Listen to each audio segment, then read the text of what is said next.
Hare Krishna Krishna, Hare Hare Hare Krishna, Hare Rama Krishna Hare Hare Hare, Rama Hare Rama Rama, Hare Hare Hare Rama, Rama Rama, Hare Hare Hare,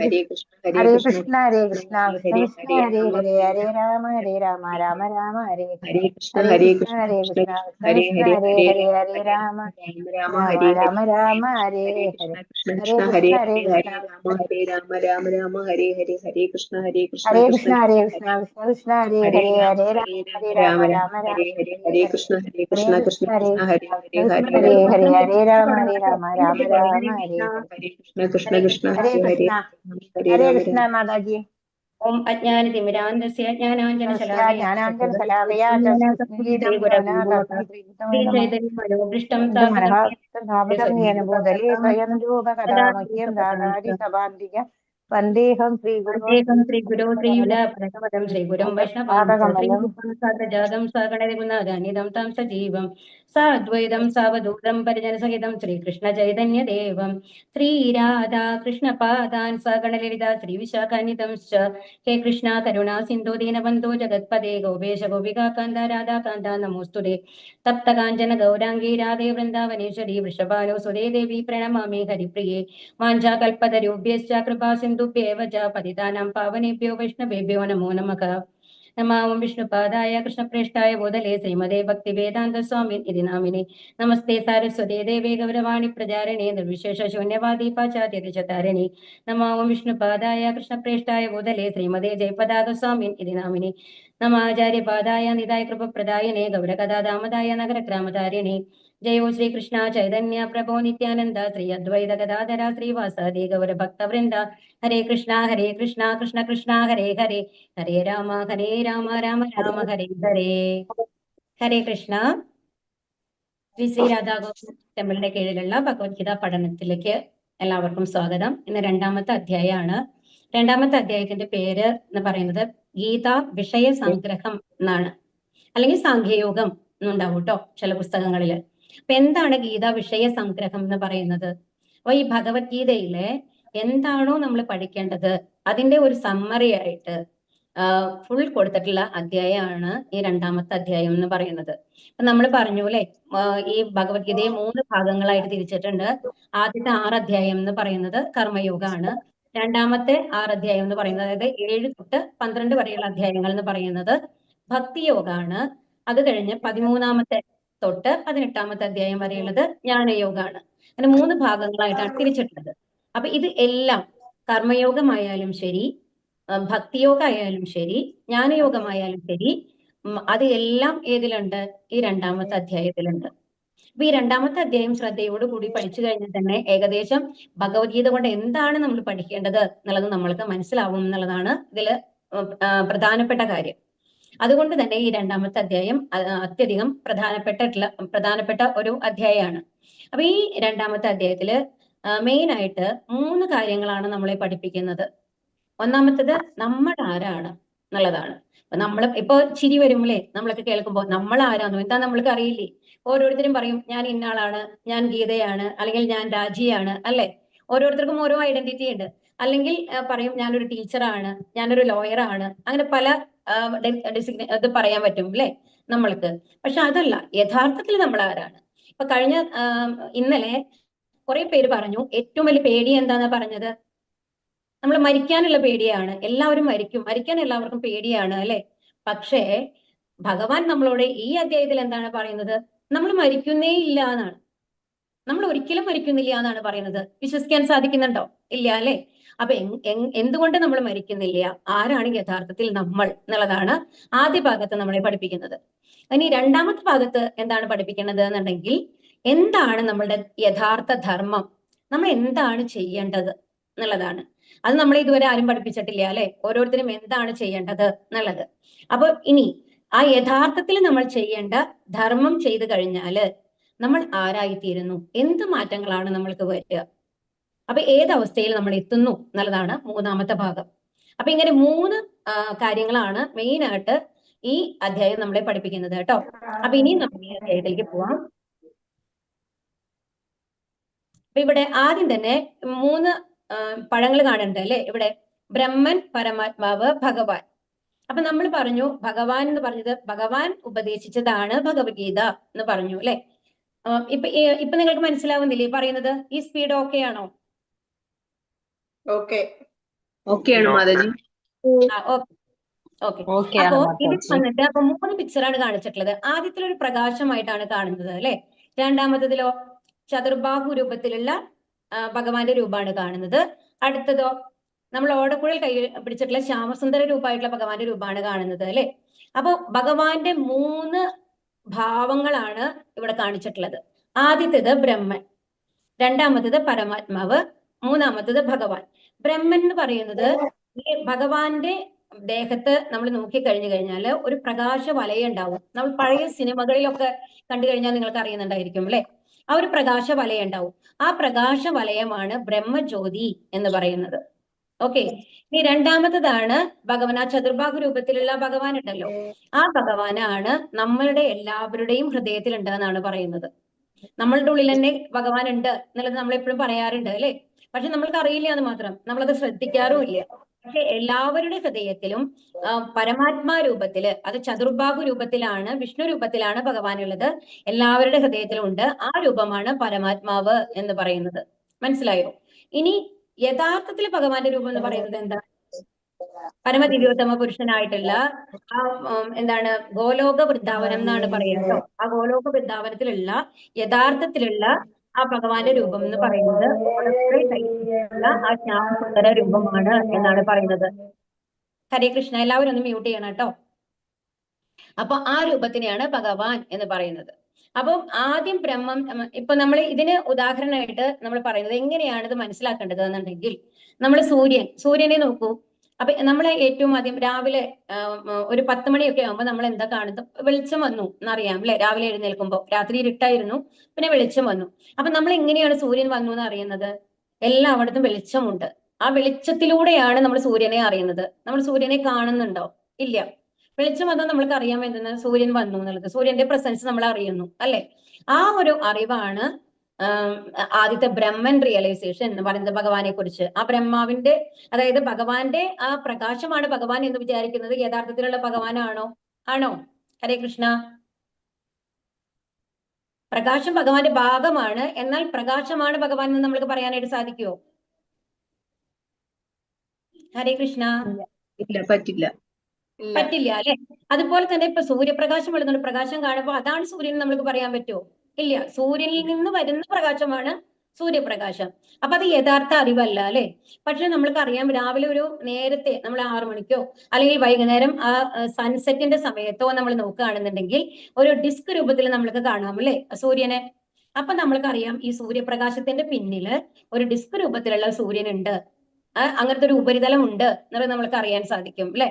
അതാണ്, ആ ഒരു അറിവാണ് പരമാത്മാവ് എന്നുള്ള പോലെ നമ്മൾ അറിയുന്നത്. അതാണ് നമ്മുടെ ഹൃദയത്തിലുള്ള രൂപം, ആ ചതുർബാഹു രൂപത്തിലുള്ള രൂപം എന്ന് പറയുന്നത്. ഓക്കെ. അതും പൂർണ്ണമാണ് നമ്മൾക്ക് പറയാൻ പറ്റുമോ? നമ്മൾക്ക് ഉള്ളിൽ പോയി നോക്കിക്കഴിഞ്ഞാലല്ലേ, ഇപ്പൊ ഒരു വീട് ഉണ്ടെന്ന് വെച്ചോളൂ. നമ്മൾ ഏറ്റവും ആദ്യം അകലേന്ന് നോക്കുമ്പോൾ എന്താണ് ഏകദേശം അതിന്റെ ഒരു ഷേപ്പ് ഏതാണ്ട് ഫ്രണ്ട് കണ്ടു കഴിഞ്ഞാൽ ഒരു സ്ക്വയർ ഷേപ്പിലാണ് ഉള്ളത്, അങ്ങനെ നമ്മൾ പറയുന്നു എന്ന് വിചാരിക്കും. അത് കഴിഞ്ഞ് അടുത്ത് വരുമ്പം മുന്നിലെത്തുമ്പോൾ നമ്മൾക്കറിയാം ഇന്നമാതിരി പെയിന്റ് ആണ്, ഇത്രയും ജനലുകളുണ്ട്, അതൊക്കെ നമുക്ക് ക്ലിയർ ആയിട്ട് കാണുന്നു. പക്ഷെ അത് വെച്ച് കഴിഞ്ഞിട്ട് ആ വീടിന്റെ ഉള്ളിൽ എങ്ങനെ ഉണ്ടാവും നമുക്ക് പറയാനായിട്ട് സാധിക്കുമോ? സാധിക്കില്ല അല്ലെ. ഉള്ളിൽ തന്നെ വന്ന് നോക്കണം എത്ര മുറികളുണ്ട്, എങ്ങനെയാണ് ഉള്ളത് എന്നുള്ളത്. അതുപോലെ തന്നെ ആ സൂര്യന്റെ ഉള്ളിൽ പോയി കഴിഞ്ഞാലാണ് നമ്മൾക്ക് അറിയാം അത് എത്രത്തോളം ചൂടുള്ളതാണ്, എങ്ങനെയാണ് ഈ താപം വരുന്നത്, എങ്ങനെയാണ് ഈ രശ്മികൾ വരുന്നത് എന്നുള്ള പൂർണ്ണ അറിവ് നമ്മൾക്ക് കിട്ടുന്നത്. പക്ഷെ നമ്മളുടെ പുരാണങ്ങളിൽ സൂര്യനെ എന്താണ് സൂര്യദേവനായിട്ടാണ്. അപ്പൊ ആ ദേവരൂപം കാണാമെന്നാണ് പറയുന്നത്. സൂര്യന്റെ ഉള്ളിലേക്ക് പോയാൽ അത് നമ്മൾക്ക് സാധ്യമല്ല, അത്രയും ചൂടാണ് അല്ലെ. അതിനു മുമ്പേ നമ്മൾ കത്തിക്കരിഞ്ഞു പോയിട്ടുണ്ടാവും. അപ്പൊ ആ സൂര്യദേവനെ കാണുന്നുണ്ടെങ്കിൽ എങ്ങനെ പോകണം? സൂര്യന്റെ ഉള്ളിലേക്ക് പോകണം. അതുപോലെ തന്നെ യഥാർത്ഥ ഭഗവാൻ എന്ന് പറയുന്നതാണ് ആ ശ്യാമസുന്ദര രൂപത്തിലുള്ള ഓടക്കുഴൽ ഊതുന്ന ഭഗവാനെ കുറിച്ച് അറിയുന്നതാണ് പൂർണ്ണമായിട്ടുമുള്ള അറിവ് എന്നാണ് പറയുന്നത് കേട്ടോ. ഇതാണ് അപ്പൊ ബ്രഹ്മം എന്ന് പറഞ്ഞ എന്താണ്? ആ ഭഗവാന്റെ മേലെയുള്ള ആ പ്രകാശ വലയമാണ്, അതിനെ ബ്രഹ്മജ്യോതി എന്ന് പറയുന്നു. ഇനി രണ്ടാമത്തത് എന്താണ്? പരമാത്മാവ് എന്ന് പറയുന്നത് നമ്മളുടെ എല്ലാവരുടെയും ഹൃദയത്തിലുള്ള ചതുർബാഹു രൂപത്തിലുള്ള ഭഗവാനാണ് പരമാത്മാവ് എന്ന് പറയുന്നത്. ഇനി യഥാർത്ഥ ഭഗവാൻ എന്ന് പറയുന്നത് ആരാണ്? ആ 2 കൈകളുള്ള ഓടക്കുഴൽ പിടിച്ചിട്ടുള്ള ശ്യാമസുന്ദര ത്രിഭംഗ രൂപമാണ്. അപ്പൊ ഇതാണ് കേട്ടോ. ഇനി ഇതിന്റെ ഡീപ്പായിട്ട് പഠിക്കുമ്പോൾ ലെവൽ 2 നമ്മൾ ഫുൾ ഡീപ്പായിട്ട് നമ്മൾ പഠിക്കും. അപ്പൊ ഇനിയിപ്പോ ഭഗവാൻ എന്ന് പറയുന്നത് ഈ ഭഗവാൻ എന്നുള്ള പേര് പറഞ്ഞത് പരാശര മുനിയാണ് കേട്ടോ. ഭഗവാൻ എന്നുള്ള പേര് കൊടുത്തത് ആരാണ്? പരാശര മുനി. നിങ്ങളുടെ കയ്യിൽ ക്വസ്റ്റ്യൻസ് ഒക്കെ ഉണ്ടെങ്കിൽ ക്വസ്റ്റ്യൻസ് എടുത്തു വെച്ചോളൂ കേട്ടോ കയ്യില്. അവസാനം ചോദിക്കുമ്പോൾ ഉത്തരം പറയാൻ അറിയണം. അപ്പോഴാണ് ആരൊക്കെ ക്ലാസ് ശ്രദ്ധിച്ചു എന്നുള്ളത് അറിയുക. അപ്പം ഭഗവാൻ എന്താണുള്ളത്? അപ്പൊ എങ്ങനെയുള്ള ഒരാളാണ് ഭഗവാൻ? ഷഡൈശ്വര്യങ്ങൾ ഉള്ളതാണ് ഭഗവാൻ എന്നാണ് പറയുന്നത്. അപ്പൊ ഷഡൈശ്വര്യങ്ങൾ എന്ന് പറഞ്ഞു കഴിഞ്ഞാൽ, ഷഡ് എന്ന് പറഞ്ഞു കഴിഞ്ഞാൽ ആറ് ഐശ്വര്യങ്ങളും ചേർന്നതാണ് ഭഗവാൻ. അപ്പൊ ഈ ഭഗവാൻ എന്തൊക്കെയാണുള്ളത്? സൗന്ദര്യം, സമ്പത്ത്, കീർത്തി, ശക്തി, ജ്ഞാനം, വൈരാഗ്യം. അപ്പൊ ഇതൊക്കെ നമ്മൾക്കും ഇല്ലേ? നമ്മൾക്കും സൗന്ദര്യം ഇല്ലേ? നമ്മൾക്കും സമ്പത്തില്ലേ? നമ്മൾക്കും കീർത്തിയില്ലേ? പിന്നെ എന്താണ് ഭഗവാന് പ്രത്യേകത? ഭഗവാന്റെ പ്രത്യേകത എന്താണെന്നുണ്ടെങ്കിൽ എല്ലാ സൗന്ദര്യവും ഒത്തുചേർന്നതാണ് ഭഗവാൻ, എല്ലാ സമ്പത്തും ചേർന്നതാണ് ഭഗവാൻ, എല്ലാ കീർത്തിയും ചേർന്നതാണ് ഭഗവാൻ, എല്ലാ ശക്തിയും ചേർന്നതാണ് ഭഗവാൻ, എല്ലാ അറിവും എല്ലാ ജ്ഞാനവും ചേർന്നതാണ് ഭഗവാൻ, എല്ലാ വൈരാഗ്യവും എല്ലാ വിരക്തിയും. കാരണം ഭഗവാന് ഏതിനോടും അറ്റാച്ച്മെന്റ് ഇല്ല.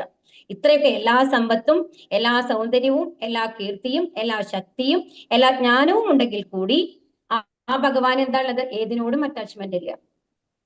കാരണം നമ്മളാണെങ്കിലോ, നമ്മൾക്ക് കുറച്ച് സൗന്ദര്യം എന്ന് പറയുമ്പോഴേക്കും നമ്മൾക്ക് ഭയങ്കര അഹങ്കാരമായിരിക്കൂലേ? 4 പേര് മുമ്പിൽ ഒന്ന് കാണിക്കണം നമ്മൾക്ക് തോന്നും. സമ്പത്ത് ഉണ്ടെങ്കിലോ, അപ്പൊ ഏറ്റവും വലിയ കാറ് വാങ്ങി കഴിഞ്ഞിട്ട് ഞാൻ കണ്ടോ എനിക്ക് ഇത്രയും സമ്പത്തുണ്ടെന്ന് മറ്റുള്ളവരെ കാണിക്കുന്ന രീതിയിലായിരിക്കും, അത്രയും വലിയ ഒരു മാളികയായിരിക്കും നമ്മൾ പണിയുക അല്ലെ?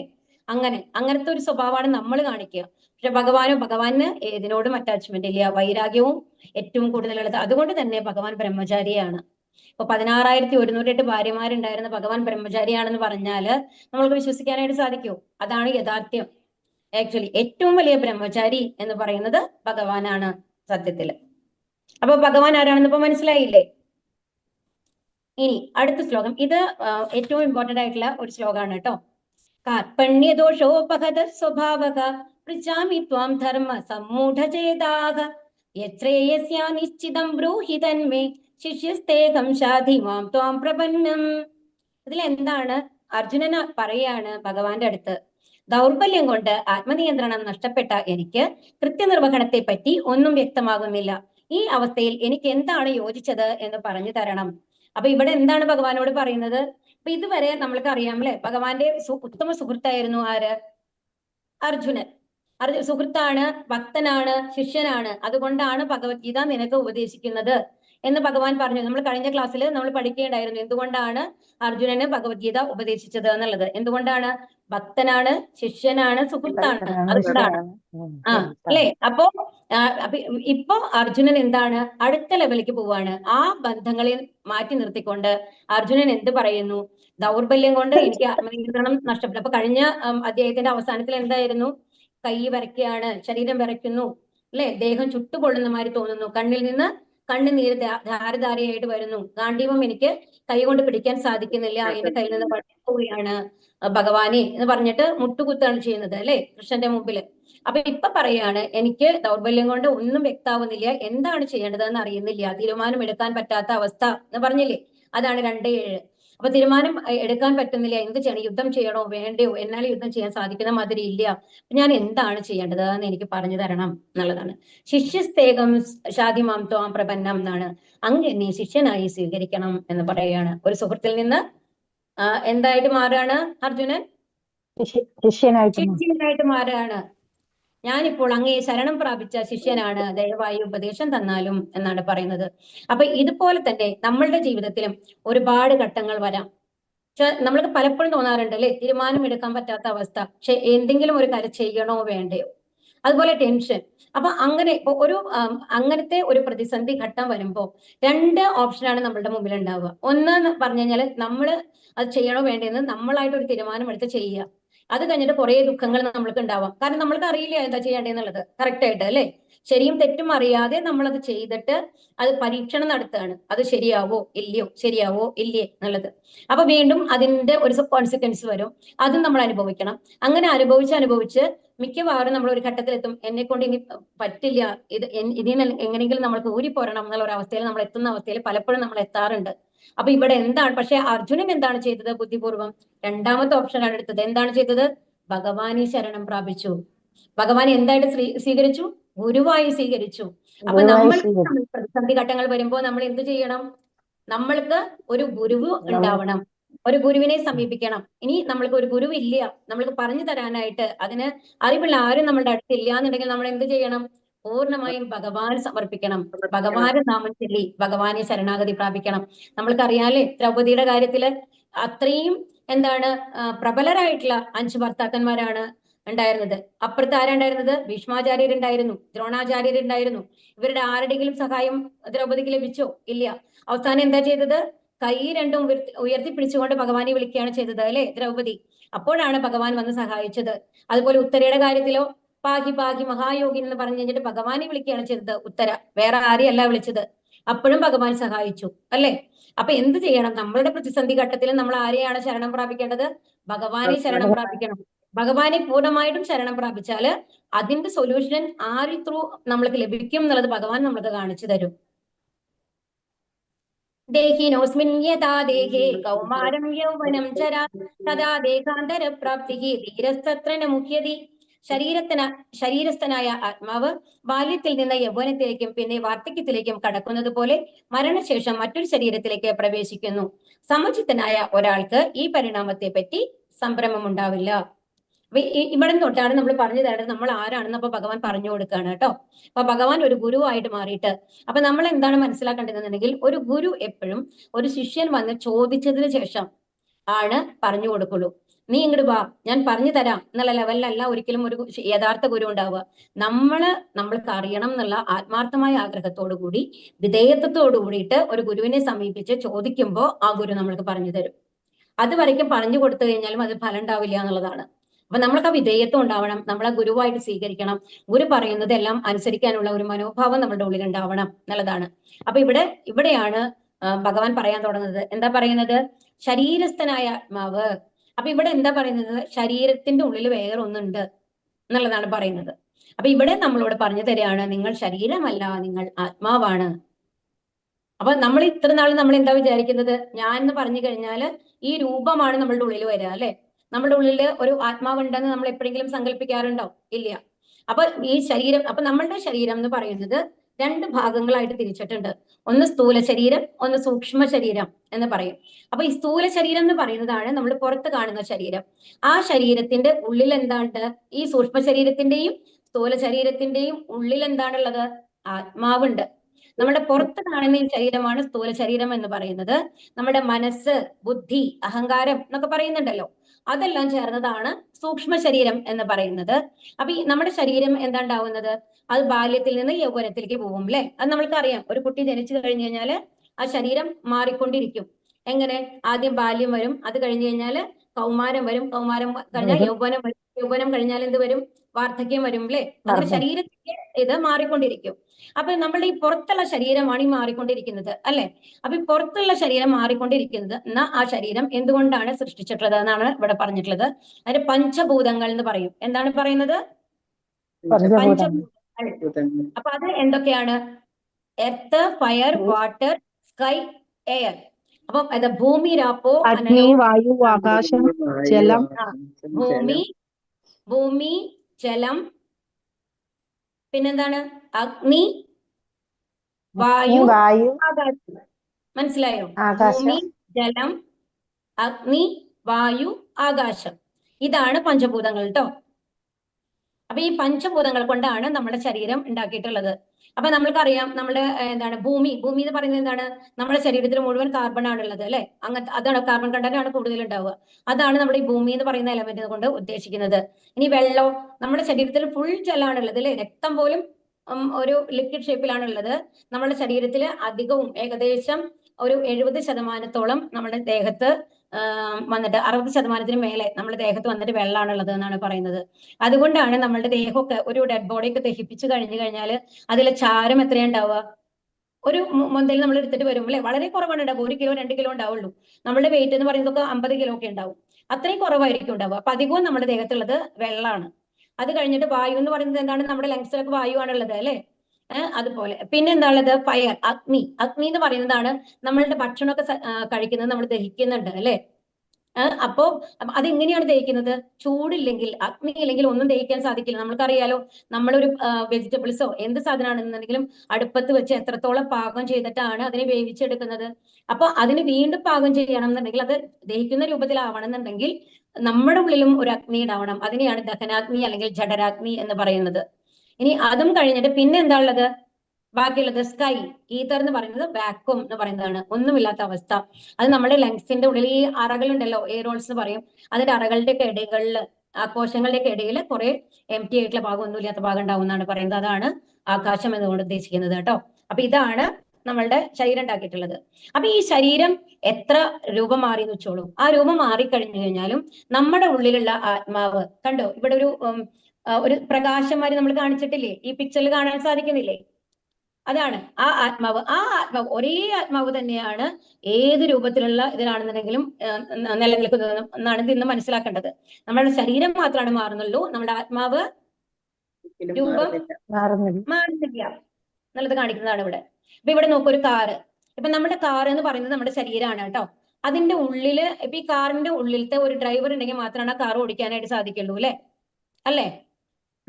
ആ കാറിൽ ഇപ്പൊ എത്ര വലിയ കാറായാലും എത്ര ചെറിയ കാറാണെന്നുണ്ടെങ്കിലും അതിന്റെ ഉള്ളിൽ ഓടിക്കാനുള്ള ഡ്രൈവർ ഇല്ലാന്നുണ്ടെങ്കിൽ അത് അങ്ങനെ ഡംബായി കിടക്കും. അതുകൊണ്ട് ഒരു യൂസും ഇല്ല, അല്ലെ? ഓടിക്കുന്നത് വരയ്ക്കും, അല്ലെ? അങ്ങനെയല്ലേ? അപ്പൊ അതുപോലെ തന്നെയാണ് ഈ ആത്മാവ് നമ്മുടെ ഉള്ളിലുള്ളത് വരയ്ക്കുമാണ് ഈ ശരീരം നമ്മുടെ പ്രവർത്തിക്കാനായിട്ട് സാധിക്കുള്ളൂ. ആത്മാവ് എപ്പോ നമ്മളുടെ ശരീരത്തിൽ നിന്ന് പുറത്തു പോകുന്നുവോ നമ്മള് ജഡവസ്തുവായിട്ട് മാറും എന്നുള്ളതാണ് ഇവിടെ പറയുന്നത് കേട്ടോ. ഇത് വീണ്ടും അപ്പോ നമ്മളുടെ ഈ ഭൂലോകത്തില് 84 ലക്ഷം ജീവാത്മാക്കൾ ഉണ്ടെന്നാണ് പറയുന്നത്, തരം ജീവികള്. എത്രയാണ്? 84 ലക്ഷം. അതുപോലെ നമ്മുടെ മനുഷ്യ ജീവികൾ എന്ന് പറയുന്നത് 4 ലക്ഷമാണ് കേട്ടോ.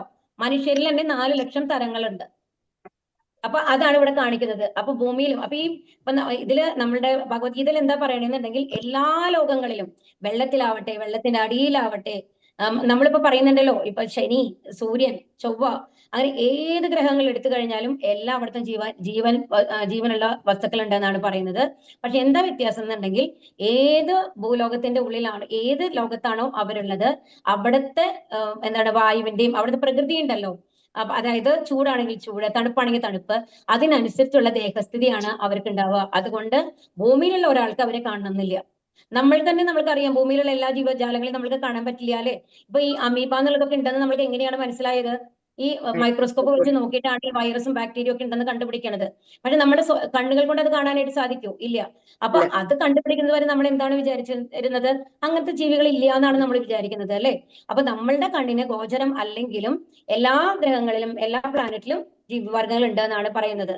അപ്പൊ നമ്മൾ എന്ത് ചെയ്യണം എന്നുള്ളതാണ് അടുത്ത ക്വസ്റ്റ്യൻ. അതെന്താണെന്നുണ്ടെങ്കിൽ, ഇവിടെ നോക്കൂ, ഒരു കിളിക്ക് വന്നു കഴിഞ്ഞിട്ട് ഇവിടെ ഒരു സ്വർണ്ണ കൂടൊക്കെയാണ് വെച്ചു കൊടുത്താണ്, അല്ലെ? ഇപ്പുറത്ത് നോക്കൂ, അതിന് നല്ല ഭംഗിയിൽ ഡെക്കറേറ്റ് ചെയ്തിട്ടുണ്ട്. അതിലാണ് ശ്രദ്ധ ആ ഓണർക്ക്, അതിന്റെ ഉടമസ്ഥയ്ക്ക്, അല്ലെ? പക്ഷെ എന്തുണ്ടാവുന്നു? ആ കിളിക്ക് ഒന്നും കഴിക്കാൻ കൊടുക്കുന്നില്ല. അപ്പൊ എന്തുണ്ടായി? കിളി ചത്തുപോയി. ഓക്കെ, ഇതാണ് നമ്മുടെ, ആ കിളിയാണ് നമ്മുടെ ആത്മാവ്. ഈ സ്വർണ്ണക്കൂട് എന്ന് പറയുന്നതാണ് നമ്മുടെ ശരീരം കേട്ടോ, മനസ്സിലാക്കണം. അപ്പൊ പക്ഷേ ഇപ്പുറത്ത് എന്താണ്? ആ കൂട് കാണാൻ വലിയ ഭംഗിയൊന്നുമില്ല, വലിയ ഡെക്കറേഷൻ ഒന്നും ഇല്ല എന്നുണ്ടെങ്കിലും ആ കിളിക്ക് ഹെൽത്തി ഫുഡ് കിട്ടുന്നുണ്ട്. അപ്പൊ ആ കിളി നല്ല ആരോഗ്യത്തോടു കൂടിയിട്ടാണ് ഇരിക്കുന്നത്. അപ്പൊ നമ്മൾ എന്താണ് മനസ്സിലാക്കേണ്ടത് എന്നുണ്ടെങ്കിൽ, നമ്മൾ മരിക്കുന്നില്ല എന്ന് പറയുന്നത് അതുകൊണ്ടാണ്. നമ്മുടെ ആത്മാവ് എന്ന് പറയുന്നത് എപ്പോഴും ജീവനുള്ളതാണ്. ഈ ശരീരം നശിക്കുമ്പോൾ അത് വേറൊരിടത്തേക്ക് മാറുകയാണ് ചെയ്യുന്നത്. അപ്പോ നമ്മളുടെ ശരീരത്തിന് കൊടുക്കണ ഇമ്പോർട്ടന്റിനേക്കാളും കൂടുതൽ എന്തിനു നമ്മൾ കൊടുക്കണം?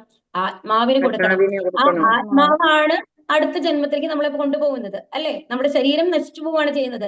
അപ്പൊ നശിച്ചു പോകുന്ന ശരീരത്തിന് വേണ്ടിയിട്ട് ഒരുപാട് കാര്യങ്ങൾ ചെയ്യുന്നതിന് പകരം എന്ത് ചെയ്യണം? ആത്മാവിനെ പോഷിപ്പിക്കാനായിട്ട് എന്താണ് ചെയ്യേണ്ടത് എന്നുള്ളതാണ് നമ്മൾ നോക്കേണ്ടത് എന്നാണ് പറയുന്നത്. ഇവിടെ പലതരത്തിലുള്ള വാഹനങ്ങൾ കാണുന്നുണ്ട്, അല്ലെ?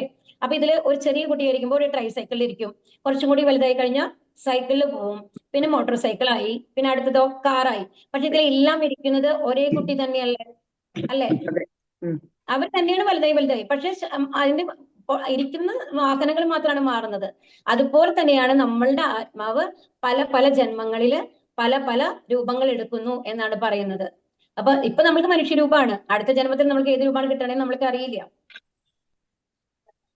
അപ്പൊ ഇതാണ് ഇവിടെ കാണുന്നത് കേട്ടോ. അപ്പൊ ഒരു മനുഷ്യൻ മരിക്കുമ്പോൾ എന്താ ഉണ്ടാവുന്നത്? ആദ്യം അമ്മയുടെ ഗർഭത്തിൽ നിന്ന് വരുന്നു, വലുതാവുന്നു, അവസാനം വൃദ്ധനാവുന്നു, അല്ലെ? വൃദ്ധനായി കഴിഞ്ഞിട്ടോ മരിച്ചു കഴിഞ്ഞിട്ട് എന്തുണ്ടാവുന്നു? വീണ്ടും വേറൊരാളുടെ പുനർജന്മം ഉണ്ട് എന്ന് കാണിക്കുന്ന ഒരു ഇതാണിത്. വീണ്ടും ഒരു അമ്മയുടെ ഭ്രൂണത്തിൽ വരുന്നു. അവസാനം എന്താണ്? അപ്പൊ അവസാനം ആ വാർദ്ധക്യ അവസ്ഥയിൽ നിന്ന് കണ്ടു ഇങ്ങനെ പിളർന്നിട്ട് കാണിക്കുന്നില്ലേ ഇവിടെ താഴത്തെ ഒരു ഫോട്ടോ, അതാണ് കാണിക്കുന്നത്. ആത്മാവ് പുറത്തേക്ക് പോവാണെന്ന് കാണിക്കുകയാണ്. ആത്മാവിന് മരണമില്ല എന്ന് കാണിക്കുന്നതാണ് കേട്ടോ ഇത്. അപ്പൊ ഇതാണ് 84 ലക്ഷം ജീവിവർഗങ്ങളുണ്ടെന്ന് നമ്മൾ പറഞ്ഞില്ലേ. ഇനി മാത്രാ സ്പർശാസ്തു കൗന്ദേയ ശീതോഷ്ണ സുഖ ദുഃഖദാഹ ആഗമാപായിനോ നിത്യം താം തിദിക്ഷസ്വ ഭാരത. ഹേ കുന്തിപുത്ര, ക്ഷണികങ്ങളായ സുഖദുഃഖങ്ങളുടെ വരവും പോക്കും മഞ്ഞുകാലത്തിന്റെയും വേനൽക്കാലത്തിന്റെയും ഗതിവിഗതികൾ പോലെ അത്രേ. ഇന്ദ്രിയാനുഭൂതികളിൽ നിന്ന് അവയുണ്ടാകുന്നു. ഹേ ഭാരത, അവയെ അസ്വസ്ഥനാകാതെ സഹിക്കാൻ ഒരാൾ പഠിക്കണം. അപ്പൊ ഇവിടെ എന്താ പറയുന്നത്? മാത്രാ സ്പർശാസ്തു കൗന്ദേയ എന്നാണ്. അപ്പൊ നമ്മളുടെ ഈ ലോകത്ത് വന്നു കഴിഞ്ഞിട്ട് നമ്മൾക്ക് ഈ കാലങ്ങളെ മാറ്റാനായിട്ട് സാധിക്കൂ. എനിക്ക് മഞ്ഞുകാലമാണ് ഇഷ്ടം, വേനൽക്കാലം വേണ്ട എന്ന് പറഞ്ഞു കഴിഞ്ഞാൽ നടക്കുന്ന കാര്യമാണോ? അല്ല, അല്ലേ? അതുപോലെ തന്നെ എന്താണ് ദുഃഖം, അതായത് സുഖം ഉണ്ടാവുന്നത് പോലെ ഒരു ദുഃഖവും ഉണ്ടാവുന്നു. ഇപ്പൊ നമ്മൾക്ക് ഈ ദുഃഖം എന്ന് പറയുന്നത് നമ്മൾ ക്ഷണിച്ചിട്ട് വരുന്നതാണോ? സുഖം പോലെ നമ്മൾ ക്ഷണിച്ചിട്ട് വരുത്താം, അല്ലേ? നമ്മൾക്ക് സന്തോഷമുള്ള കാര്യങ്ങള് നമ്മൾ അറേഞ്ച് ചെയ്ത്, ഇപ്പൊ ഒരു ഫംഗ്ഷൻ നടത്തണം, ഒരു ബർത്ത്ഡേ പാർട്ടി നടത്തണം എന്ന് പറഞ്ഞാൽ നമ്മൾ കുറെ ആൾക്കാരെ കളിച്ചു, അപ്പൊ നമ്മൾക്ക് സന്തോഷം ഉണ്ടാവും, നമ്മൾക്ക് അറിയാം. അങ്ങനെയൊക്കെ നമുക്ക് പ്ലാൻ ചെയ്ത് കൊണ്ടുവരാം. പക്ഷെ ദുഃഖം വരണത് എങ്ങനെയാണ്? അത് ഒരു കാട്ടുതീ പോലെയാണ് എന്നാണ് പറയുന്നത്. അപ്പൊ ഒരു കാട്ടിലെ തീ എങ്ങനെയാ പിടിക്കുക? ഉണങ്ങിയ മരങ്ങള് അങ്ങോട്ടും ഇങ്ങോട്ടും ഒരസി കഴിഞ്ഞിട്ട് തീ പിടിച്ചിട്ടാണ് കാട്ടുതീ വരുന്നത്. അത് എപ്പോ വരും നമുക്ക് പറയാനായിട്ട് സാധിക്കുമോ? ഇല്ല, എപ്പോ വേണമെങ്കിലും വരാം. അതുപോലെ തന്നെ ആ കാട്ടുതീ വന്നു കഴിഞ്ഞാൽ എന്താണ്? ഫുൾ കാട് നശിക്കും, ഉറപ്പല്ലേ? അപ്പൊ അതുപോലെ തന്നെയാണ് നമ്മളുടെ ജീവിതത്തിൽ വരുന്ന ദുഃഖങ്ങളും പ്രശ്നങ്ങളും. അത് എപ്പോ വേണമെങ്കിലും വരാം. ഏത് സാഹചര്യത്തിൽ നിന്ന് വരുന്നു പോലും നമുക്ക് ഇമാജിൻ ചെയ്യാൻ പോലും പറ്റാത്ത രീതിയിലാണ് ചിലപ്പോൾ വരിക. അപ്പൊ അതൊന്നും നമ്മൾക്ക് മാറ്റാൻ സാധിക്കില്ല എന്നുള്ളതാണ്. അപ്പൊ അതിന്റെ ഇതെന്താണ്? വിധാതാവ് എന്ന് പറയുന്നത് ആരാണ്? ഭഗവാനാണ്. ഭഗവാന്റെ പ്ലാനിലാണ് എല്ലാം നടക്കുന്നത്. അപ്പൊ എല്ലാ കാര്യങ്ങളും നമ്മൾക്ക് സാധിക്കും നമ്മൾക്ക് പറയാൻ പറ്റില്ല. ഇപ്പൊ ഒരു കോമ്പറ്റീഷൻ എന്ന് വെച്ചോളൂ. ഒരു കോമ്പറ്റീഷനിൽ ഒരുപാട് പേര് പങ്കെടുക്കുന്നുണ്ട്. അത്രയും പേര് രാവിലെ തൊട്ട് വൈകുന്നേരം വരെ കഠിനമായിട്ട് അധ്വാനിക്കുന്നു. ഒരു പരീക്ഷ 10th എക്സാം എടുത്തോളൂ. കുട്ടികളൊക്കെ രാവിലെ തൊട്ട് വൈകുന്നേരം വരെ ഇരുന്ന് പഠിക്കുന്നു. മിക്കവാറും എല്ലാ കുട്ടികളും നന്നായിട്ട് എഫേർട്ട് ഇട്ടിട്ട് തന്നെയാണ് പഠിക്കുന്നത്, അല്ലെ? ട്യൂഷൻ പറഞ്ഞിരിക്കുന്നുണ്ടാവും, പാരന്റ്സ് കൂടെ ഇരിക്കുന്നുണ്ടാവും. ഒരുപാട് കഷ്ടപ്പെട്ട് പരീക്ഷ എഴുതി കഴിഞ്ഞു കഴിഞ്ഞാലും first rank, second rank, third rank എന്ന് പറയുന്നത് 2-3 കുട്ടികൾക്ക് അല്ലെങ്കിൽ 4-5 പേർക്കാണ് വരുന്നത്, അല്ലേ? അതെ, ആണല്ലോ. അപ്പൊ അതെന്തുകൊണ്ടാണ്? എല്ലാവരും കഠിന പ്രയത്നം ചെയ്യുന്നില്ലേ? അപ്പൊ അത് തീരുമാനിക്കുന്നത് ആരാണ്? ഭഗവാന്റെ അനുഗ്രഹം വേണം. നമ്മൾ എന്ത് ചെയ്യുന്നു എന്നുള്ളത് മാത്രമാണ് നമ്മുടെ കയ്യിൽ. അതിന്റെ റിസൾട്ട് ആരാണ് തരുന്നത്? ഭഗവാനാണ് തരുന്നത്. അപ്പൊ ഇവിടെ എന്താ പറയുന്നുണ്ടെങ്കിൽ നമ്മൾക്ക് മാറ്റാൻ പറ്റാത്ത കാര്യങ്ങൾക്ക് വേണ്ടിയിട്ട് നമ്മൾ ദുഃഖിക്കാൻ പാടില്ല എന്നുള്ളതാണ്. അപ്പൊ ഭാരത, അവയെ അസ്വസ്ഥനാകാതെ സഹിക്കാൻ ഒരാൾ പഠിക്കണം.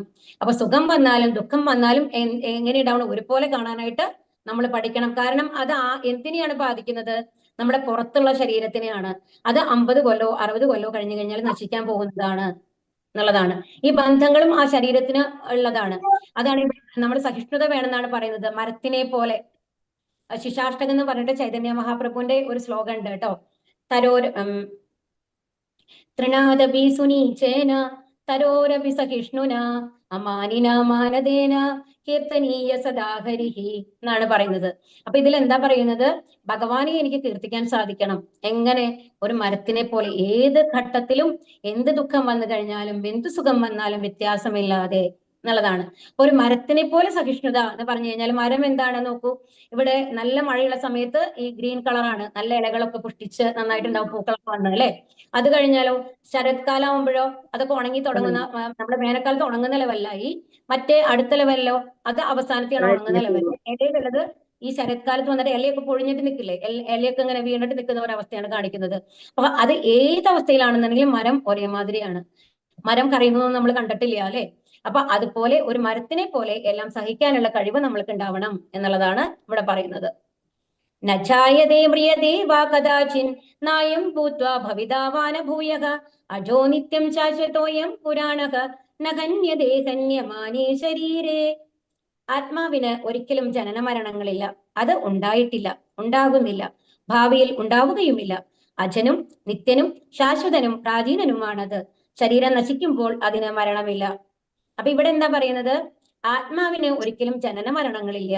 അപ്പൊ ഇനി ആത്മാവ്, അപ്പം നമ്മൾ പറഞ്ഞില്ലേ, ഇപ്പൊ എന്താ ആദ്യം നമ്മൾ പറഞ്ഞ ക്ലാസ് തുടങ്ങിയപ്പോ നമ്മൾ മരിക്കുന്നില്ല എന്നാണ് ഭഗവാൻ പറഞ്ഞു തരുന്നത്. അപ്പൊ നമ്മൾ ആത്മാവാണ്. അപ്പൊ അത് എങ്ങനെയാണ് നമ്മൾ മനസ്സിലാക്കുക നമ്മളുടെ ഉള്ളിൽ ഒരു ആത്മാവ് ഉണ്ടെന്ന് എങ്ങനെ നമ്മൾക്ക് അറിയണേ? ഇപ്പൊ നമ്മൾ പറയുന്നു ഇപ്പൊ എന്റെ കണ്ണ് എന്നല്ലേ നമ്മൾ പറയാ. ഞാൻ കണ്ണെന്ന് ആരെങ്കിലും പറയാറുണ്ടോ? പറയാറുണ്ടോ? ഇല്ല. ഞാൻ കണ്ണ്, ഞാൻ കാല്, ഞാൻ വായ, അങ്ങനെ എന്തെങ്കിലും ആരെങ്കിലും പറയാറുണ്ടോ? ഇല്ല. എന്റെ കാല് അല്ലേ, എന്റെ കണ്ണ് വേദന എടുക്കുന്നു, അല്ലെങ്കിൽ എനിക്ക് കണ്ണ് കാണാൻ സാധിക്കുന്നില്ല എന്നാണ് നമ്മൾ പറയാറ്. അപ്പൊ അത് എന്റെ എന്ന് പറയുമ്പോ അത് വേറെ ആരുടെയോ ആണ് അല്ലേ?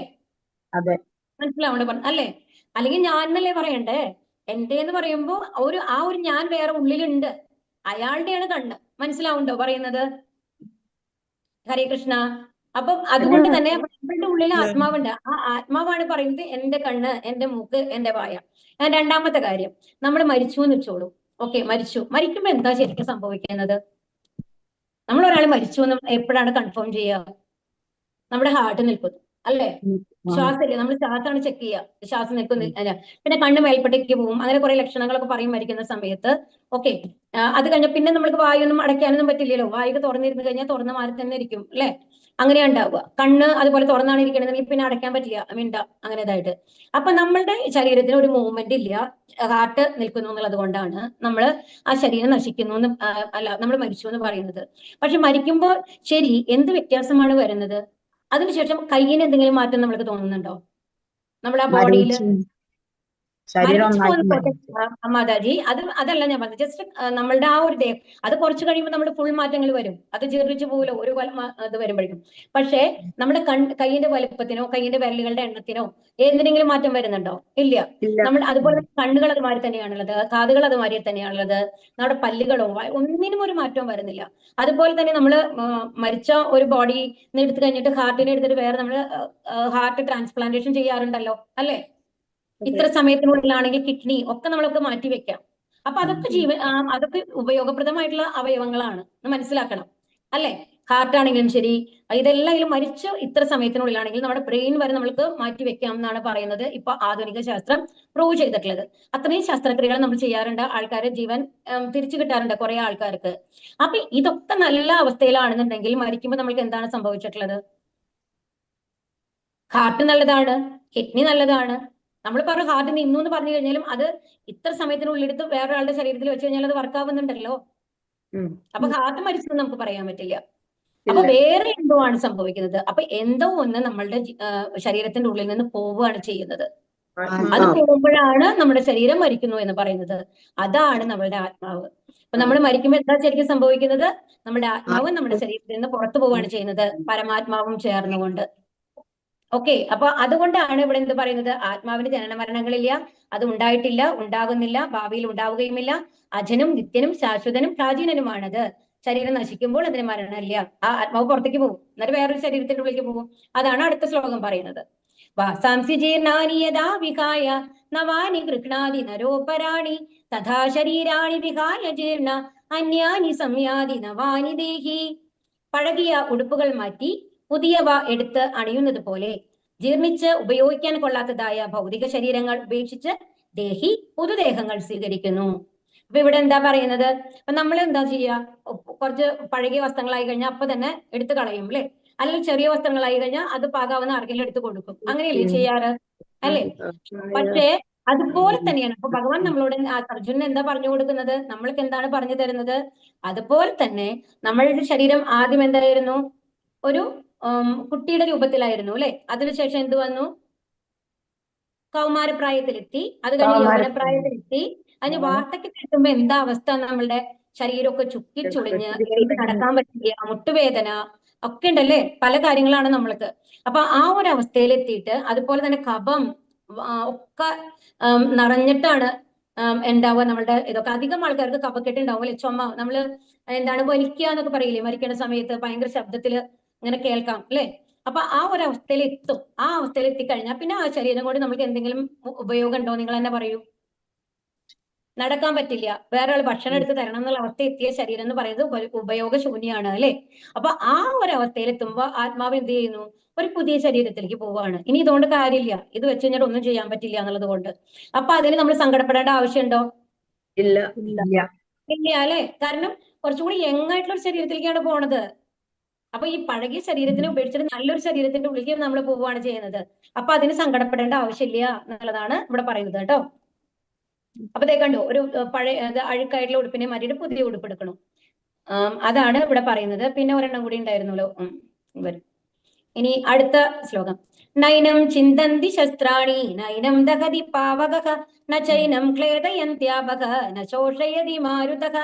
ആത്മാവിനെ ആയുധങ്ങൾ കൊണ്ട് മുറിക്കാനാവില്ല. അഗ്നിക്ക് ദഹിപ്പിക്കാനോ വെള്ളത്തിന് നനയ്ക്കാനോ കാറ്റിന് ശോഷിപ്പിക്കാനോ കഴിയുകയില്ല. അപ്പൊ ഇവിടെ എന്താ പറയുന്നത്? നൈനം ചിന്തന്തി ശസ്ത്രാണി. ചിന്തന്തി എന്ന് പറഞ്ഞ മുറിക്കുക, ശസ്ത്രാണി ശസ്ത്രം എന്ന് പറഞ്ഞ ആയുധം. ആയുധം കൊണ്ട് ഒരിക്കലും ആത്മാവിനെ മുറിക്കാൻ സാധിക്കില്ല. ആത്മാവിന്റെ വലിപ്പം എത്രയാണെന്നറിയോ? നമ്മുടെ ശരീരത്തിലുള്ള ആത്മാവുണ്ട്, നമ്മുടെ ഒരു തലമുടി നാരുണ്ടല്ലോ, ആ തലമുടി നാരിന്റെ അറ്റം എടുത്തു കഴിഞ്ഞാൽ, തുമ്പ് എന്ന് പറയില്ലേ, ആ തുമ്പ് എടുത്തു കഴിഞ്ഞു കഴിഞ്ഞാല് അതിന്റെ 10,000-ൽ ഒരു അംശം അത്രയാണ് ഒരാത്മാവിന്റെ വലിപ്പം. ഇമാജിൻ ചെയ്യാൻ പറ്റുമോ? ഹരേ കൃഷ്ണ. ഇല്ല. അത്രയും ചെറുതാണ് നമ്മുടെ ആത്മാവ്. അതുകൊണ്ട് തന്നെ നമ്മളിപ്പോ എന്ത് നമ്മുടെ ദേഹത്തിന് ചെയ്തു കഴിഞ്ഞാലും അത് ഇൻവിസിബിൾ ആണ്, കാണാനും സാധിക്കില്ല, അതുപോലെ തന്നെ എന്നെ നശിപ്പിക്കാനും സാധിക്കില്ല. അതെന്ന് പറയുന്നത് ഭഗവാന്റെ അംശമാണ്. ഈ ഭഗവാൻ നമ്മൾ ആദ്യം പറഞ്ഞൂലേ, 6 ഗുണങ്ങൾ പറഞ്ഞില്ലേ? സൗന്ദര്യം, യശസ്, വീര്യം എന്നൊക്കെ പറഞ്ഞിട്ട് നമ്മൾ പറഞ്ഞല്ലോ, 6 ഗുണങ്ങൾ, വൈരാഗ്യം എന്നൊക്കെ പറഞ്ഞില്ലേ? അപ്പൊ ആ 6 ഗുണങ്ങളും ഈ ആത്മാവിനുണ്ടെന്നാണ് പറയുന്നത്. പക്ഷെ ചെറിയ തോതിൽ. ഒരു സമുദ്രത്തിന്റെ തുള്ളിയും ഒരു സമുദ്രവും മാതിരി. ഭഗവാൻ ഒരു സമുദ്രമാണെന്ന് വെച്ചോളൂ. ആ ഒരു സമുദ്രത്തിൽ നിന്ന് ഒരു തുള്ളി എടുത്തു കഴിഞ്ഞാലും ആ സമുദ്രത്തിന്റെ ആ തുള്ളിക്കും ആ എല്ലാ സമുദ്രജലത്തിന്റെയും ഗുണം ഉണ്ടാവും അല്ലെ? ഉപ്പുരസവും എല്ലാം ഉണ്ടാവും, എല്ലാ മിനറൽസും ഉണ്ടാവും അല്ലെ? അങ്ങനെയല്ലേ ഒരു തുള്ളിക്കാണെങ്കിലും? അതുപോലെ തന്നെയാണ് നമ്മുടെ ആത്മാവ്. എല്ലാ ഭഗവാന്റെ ഗുണങ്ങളും തികഞ്ഞതാണ് നമ്മുടെ ആത്മാവ് എന്നാണ് പറയുന്നത്. ഓക്കെ. അപ്പൊ അതിനെ എന്ത് ചെയ്യാൻ പറ്റില്ല? ആയുധങ്ങൾ കൊണ്ട് മുറിക്കാനാവില്ല, അഗ്നിക്ക് ദഹിപ്പിക്കാനോ വെള്ളത്തിന് നനയ്ക്കാനോ കാറ്റിന് ശോഷിപ്പിക്കാനോ കഴിയുകയില്ല. അപ്പൊ ഇവിടെ നമ്മുടെ ആത്മാവിനെ ഒരു പ്രകാശത്തിന്റെ രൂപത്തിൽ കാണിക്കുകയാണ് കേട്ടോ. അപ്പൊ ഈ ആത്മാവിന്റെ പ്രത്യേകത എന്താണെന്നുണ്ടെങ്കിൽ, ഈ ആത്മാവ് ഇത്ര ചെറുതാണെന്നുണ്ടെങ്കിലും അത് നമ്മളുടെ ദേഹത്തിന്റെ ഉള്ളിൽ വന്നു അല്ലെ? ഒരു അമ്മയുടെ ഗർഭപാത്രത്തില് ഒരു കുട്ടി ഉണ്ടായി കഴിഞ്ഞു കഴിഞ്ഞിട്ട് ഈ ആത്മാവ് പ്രവേശിക്കുകയാണ് ചെയ്യുന്നത് ശരിക്കും ആ ശരീരത്തിൽ, ആ ഇതിന്റെ ഉള്ളിലേക്ക്. എംബ്രിയോ എന്ന് പറയില്ലേ, ഭ്രൂണം എന്ന് പറയില്ല, അതിന്റെ ഉള്ളിലേക്ക് പ്രവേശിക്കുകയാണ് ചെയ്യുന്നത്. അത് പ്രവേശിച്ചു കഴിഞ്ഞു കഴിഞ്ഞാല് ആ കുട്ടിയുടെ ദേഹത്തിലുള്ള എല്ലാ ഭാഗത്തും അത് എന്തായിട്ട് വരുന്നു? കോൺഷ്യസ്നെസ് ആയിട്ട് വരുന്നു. കോൺഷ്യസ്നെസ് എന്ന് പറഞ്ഞു കഴിഞ്ഞാൽ നമ്മൾക്ക് ഞാൻ എന്നുള്ള ബോധം ഉണ്ടല്ലോ, ബോധം എന്ന് പറയില്ലേ നമ്മളുടെ, ആ ബോധം എന്ന് പറയുന്നതാണ് നമ്മുടെ ആത്മാവിനെ നമ്മൾ എങ്ങനെയാണ് അറിയുന്നത്? ബോധത്തോട് കൂടിയിട്ട്. ബോധം എന്ന് പറയുന്നത്, നമ്മൾ ബോധം എന്ന് പറയുന്നത് ആത്മാവ്, ആത്മാവിന്റെ പ്രസൻസ് നമ്മൾ അങ്ങനെയാണ് അറിയുന്നത്. അതെന്ന് പറയുന്നത് നമ്മുടെ ഓരോ അണുവിലും ഉണ്ട്. നമ്മുടെ എവിടെ ഒരു എന്താണ്, ഒരു ചെറിയ ഭാഗത്ത് ഒരു മുറി വന്നു കഴിഞ്ഞാൽ നമ്മൾക്ക് അത് അറിയുന്നുണ്ട് അല്ലെ? ആക്ച്വലി വേദന അറിയുന്നുണ്ട്, എല്ലാം അറിയുന്നുണ്ട് അല്ലെ? അപ്പൊ ആ കോൺഷ്യസ്നെസ്, ആ ബോധം എന്ന് പറയുന്നത് അത് ഈ ആത്മാവിന്റെ പ്രസൻസ് കൊണ്ടാണ് ഉണ്ടാവുന്നത് എന്നാണ് പറയുന്നത്. ശരീരം മുഴുവൻ അതാണ് ഈ പ്രകാശമായിട്ട് ഇവിടെ കാണിച്ചേക്കുന്നത് കേട്ടോ. ജാതസ്യ ഹി ധ്രുവോ മൃത്യുർധ്രുവം ജന്മാമൃതസ്യ ച തസ്മാദപരിഹാര്യർത്ഥേന ത്വം ശോചിതും അർഹസി. ജനിച്ചവന് മരണം നിശ്ചിതമത്രേ, മരിച്ചവന് ജനനവും. അതിനാൽ തന്റെ അനിവാര്യമായ കർത്തവ്യ നിർവഹണത്തെ പറ്റി നീ വ്യസനിക്കേണ്ടതില്ല. ഇനി അടുത്തത് എന്താണ് പറയുന്നത്? ഇപ്പോ എന്താണ് പറഞ്ഞത്? ആദ്യം പറഞ്ഞത് എന്താണ്? നമ്മൾ ആത്മാവാണ്, ശരീരം നശിച്ചു കഴിഞ്ഞാലും നല്ല രീതിയിലാണ് ഇത് പോകാൻ പോകുന്നത്, ഒരു പുതിയ ശരീരമാണ് ലഭിക്കുന്നത്, അതുകൊണ്ട് മരിക്കുന്നതിൽ നമ്മൾ സങ്കടപ്പെടേണ്ട ആവശ്യമില്ല എന്ന് പറഞ്ഞു. ഇനിയിപ്പോ അടുത്തത് എന്താ പറയുന്നത്? ജനിച്ചു കഴിഞ്ഞാൽ മരണം നിശ്ചയമാണ് അല്ലെ? ഇവിടെ ഈ ഭൂലോകത്തിൽ ആരെങ്കിലും മരിക്കാത്തവരുണ്ടോ? ഇല്ല. അപ്പൊ ജനിച്ചവന്റെ മരണം നിശ്ചിതമാണ്. അത് മരിച്ചവനോ ജനനവും, മരിച്ചു കഴിഞ്ഞാൽ വീണ്ടും ഒരു ജന്മമുണ്ട് എന്നാണ് പറയുന്നത്. അതിനാൽ തന്റെ അനിവാര്യമായ കർത്തവ്യ നിർവഹണത്തെ പറ്റി നീ വ്യസനിക്കേണ്ടതില്ല. അപ്പൊ എന്താണ് നമ്മുടെ കർത്തവ്യം? ഇപ്പൊ ഒരു ക്ഷത്രിയൻ എന്നുള്ള ലെവലില് അർജുനന്റെ കർത്തവ്യം എന്താണ്? യുദ്ധം ചെയ്യണം എന്നുള്ളതാണ്. അപ്പൊ മറ്റുള്ളവർ മരിച്ചു എന്നുള്ള സങ്കടം വേണ്ട. കാരണം അവർ ശരീരം മാത്രമാണ് പോകുന്നത്, അവർ വേറെ ശരീരത്തിൽ എത്തിയിട്ട് അവരുടെ കർമ്മങ്ങൾ അവിടെ തുടർന്നുകൊണ്ടേയിരിക്കും. അതുകൊണ്ട് മരിച്ചു കഴിഞ്ഞാലും അവർക്ക് അടുത്തൊരു ജന്മമുണ്ട്, നല്ലൊരു ശരീരം അവർക്ക് ലഭിക്കും, ഇതിനേക്കാൾ നല്ല രീതിയിൽ അവർ പോവും. അതുകൊണ്ട് അവരെ കൊല്ലുകയാണ്, ഞാൻ മൂലം അവരെ മരിക്കുന്നു എന്നുള്ള സങ്കടം നിന്റെ ഉള്ളിൽ വരേണ്ട ആവശ്യമില്ല എന്ന് പറയുകയാണ് ഇവിടെ. അപ്പൊ ഇവിടെ കണ്ടോ, ഇവിടെ ഇത് നോക്കൂ, ഇത് എന്താ ഇവിടെ കാണാൻ സാധിക്കുന്നില്ലേ? ഒരു ജാക്കറ്റ് ആണ് അല്ലെ? ലൈഫ് ജാക്കറ്റ് ആണ്. അത് താഴെ ഒരാളുണ്ട്. ഓക്കെ. ഇപ്പൊ നമ്മള് ഒരു കപ്പൽ, ഒരു ബോട്ട് വന്നു, അത് കഴിഞ്ഞിട്ട് ആ മേലെയുള്ള ആവരണത്തിനെ രക്ഷിക്കുകയാണെന്നുണ്ടെങ്കിൽ എന്തെങ്കിലും കാര്യമുണ്ടോ? ഇല്ല. ആരെയാണ് രക്ഷിക്കേണ്ട? കയ്യ്, ആ ശരീരത്തിനെ അല്ലേ? അതുപോലെയാണ് നമ്മളുടെ ശരീരത്തിനെ സംരക്ഷിച്ചതുകൊണ്ട് ഒരു കാര്യമില്ല. ആത്മാവാണ് അടുത്തതിലേക്ക് പോകുന്നത്, ആ ആത്മാവിന് വേണ്ട സംരക്ഷണമാണ് വേണ്ടത്, അല്ലാന്നുണ്ടെങ്കിൽ അത് വേസ്റ്റ് ആണ്. അപ്പൊ നമ്മള് നമ്മുടെ ശരീരത്തിന് എത്ര വില കൂടിയ എന്താണ് വസ്ത്രങ്ങൾ കൊണ്ടോ ആഭരണങ്ങൾ കൊണ്ടോ മൂടി മറ്റുള്ളവരുടെ മുമ്പിൽ പ്രദർശിപ്പിച്ചിട്ട് കാര്യമില്ല. നമ്മുടെ ആത്മാവിന്റെ പ്രവൃത്തി എന്താണ്, എന്ത് നല്ല ചിന്തകളാണോ നല്ല പ്രവൃത്തികളാണോ അതിനനുസരിച്ചാണ് അടുത്തൊരു ജന്മം നമ്മൾക്ക് കിട്ടുന്നത്. അപ്പൊ അതിനെ സംരക്ഷിക്കാനായിട്ട് ഉള്ള പ്രയത്നങ്ങൾ നമ്മൾ ഈ ജന്മത്തിൽ തന്നെ ചെയ്യണം എന്നുള്ളതാണ് ഇവിടെ പറയുന്നത് കേട്ടോ. ദേഹി നിത്യമവധ്യോയം ദേഹേ സർവസ്യ ഭാരത തസ്മാ സർവാണി ഭൂതാനി നത്വം ശോചിതുമർഹസി. ഹേ ഭാരത, ദേഹി ദേഹത്തിൽ വസിക്കുന്ന സത്ത അനശ്വരനാണ്, അതിനെ കൊല്ലുവാൻ ആർക്കും സാധ്യമല്ല. അതുകൊണ്ട് ഏതൊരു ജീവനെ കുറിച്ചും നീ വ്യസനിക്കേണ്ടതില്ല. ഇതിപ്പോ നമ്മൾ പറഞ്ഞു തന്നെയാണ്. ആത്മാവ് മരിക്കാത്തത് കൊണ്ട് അതിനെ കൊല്ലാവുന്നതിനെ കുറിച്ചിട്ട് നീ മറ്റുള്ളവരെ കൊല്ലുകയാണെന്ന് നമ്മൾ വിചാരിക്കേണ്ട കാര്യമില്ല. കാരണം അവർ ആത്മാവ് രക്ഷപ്പെട്ടു പോകല്ലേ, ശരീരം മാത്രമല്ലേ നശിക്കുന്നുള്ളൂ എന്നുള്ളതാണ് ഇവിടെ പറയുന്നത്. ആത്മാവിന്റെ ആ ഒരു പ്രകാശവലയം ഉള്ളിൽ കാണിക്കുന്നില്ലേ, അതാണ് കേട്ടോ. ഹതോ വാ പ്രാപ്സ്യസി സ്വർഗം ജിത്വാ വാ ഭോക്ഷ്യസേ മഹീം തസ്മാദ് ഉത്തിഷ്ഠ കൗന്ദേയ യുദ്ധായ കൃത നിശ്ചയഃ. അപ്പൊ ഇവിടെ എന്താ പറയുന്നത്? കുന്തിപുത്ര, ഒന്നുകിൽ നീ ഈ യുദ്ധത്തിൽ കൊല്ലപ്പെട്ട് സ്വർഗം പോകും, അല്ലെങ്കിൽ വിജയം നേടി സാമ്രാജ്യം ഭരിക്കും. ഏതായാലും ഉറച്ച തീരുമാനത്തോടെ എഴുന്നേറ്റ് യുദ്ധം ചെയ്യൂ. അപ്പൊ ഇവിടെ എന്താ പറയുന്നത്? അപ്പൊ ഇനി രണ്ടാമത്തെ കാര്യം, ഓക്കെ, ഇനി ഇതൊക്കെ പോട്ടെ. ഇനിയിപ്പോ എന്താ അടുത്തത് പറഞ്ഞത്? എനിക്ക് പാപം വരും എന്ന് പറഞ്ഞു അല്ലെ. അപ്പൊ ഇതൊക്കെ ഇതുവരെയുള്ള കാര്യങ്ങളൊക്കെ എന്തിനായിരുന്നു? ഹൃദയത്വമായിരുന്നു അല്ലെ.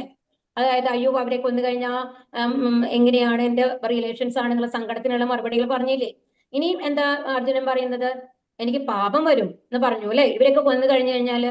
അപ്പൊ അതിനുള്ള മറുപടി കൊടുക്കുകയാണ് ഭഗവാൻ. എന്താണ് പറയുന്നത്? കുന്തിപുത്ര, ഒന്നുകിൽ നീ ഈ യുദ്ധത്തിൽ കൊല്ലപ്പെട്ട് സ്വർഗം പോകും, ഒന്നിലോ എന്താവുക, ഈ യുദ്ധത്തില് ധർമ്മയുദ്ധമാണ് ചെയ്യണമെന്നുണ്ടെങ്കിൽ അവര് എന്താണ് ആ യുദ്ധത്തിൽ മരിച്ചു കഴിഞ്ഞാലും അവർക്ക് വീരസ്വർഗം ലഭിക്കും എന്നുള്ളതാണ്. ഓക്കെ, ഇനി അതല്ല, അത് ജയിക്കുകയാണെങ്കിലോ രാജ്യം കിട്ടും, അവിടെ സന്തോഷമായിട്ട് ഭരിക്കാം അല്ലെ. അപ്പൊ രണ്ട് കാര്യത്തിലാണെന്നുണ്ടെങ്കിൽ ഇപ്പോ നീ മരിച്ചു കഴിഞ്ഞ യുദ്ധത്തിൽ മരിച്ചാലും സങ്കടപ്പെടേണ്ട. കാരണം എന്താണ്? നീ സ്വർഗത്തിലേക്കാണ് പോകാൻ പോണത്.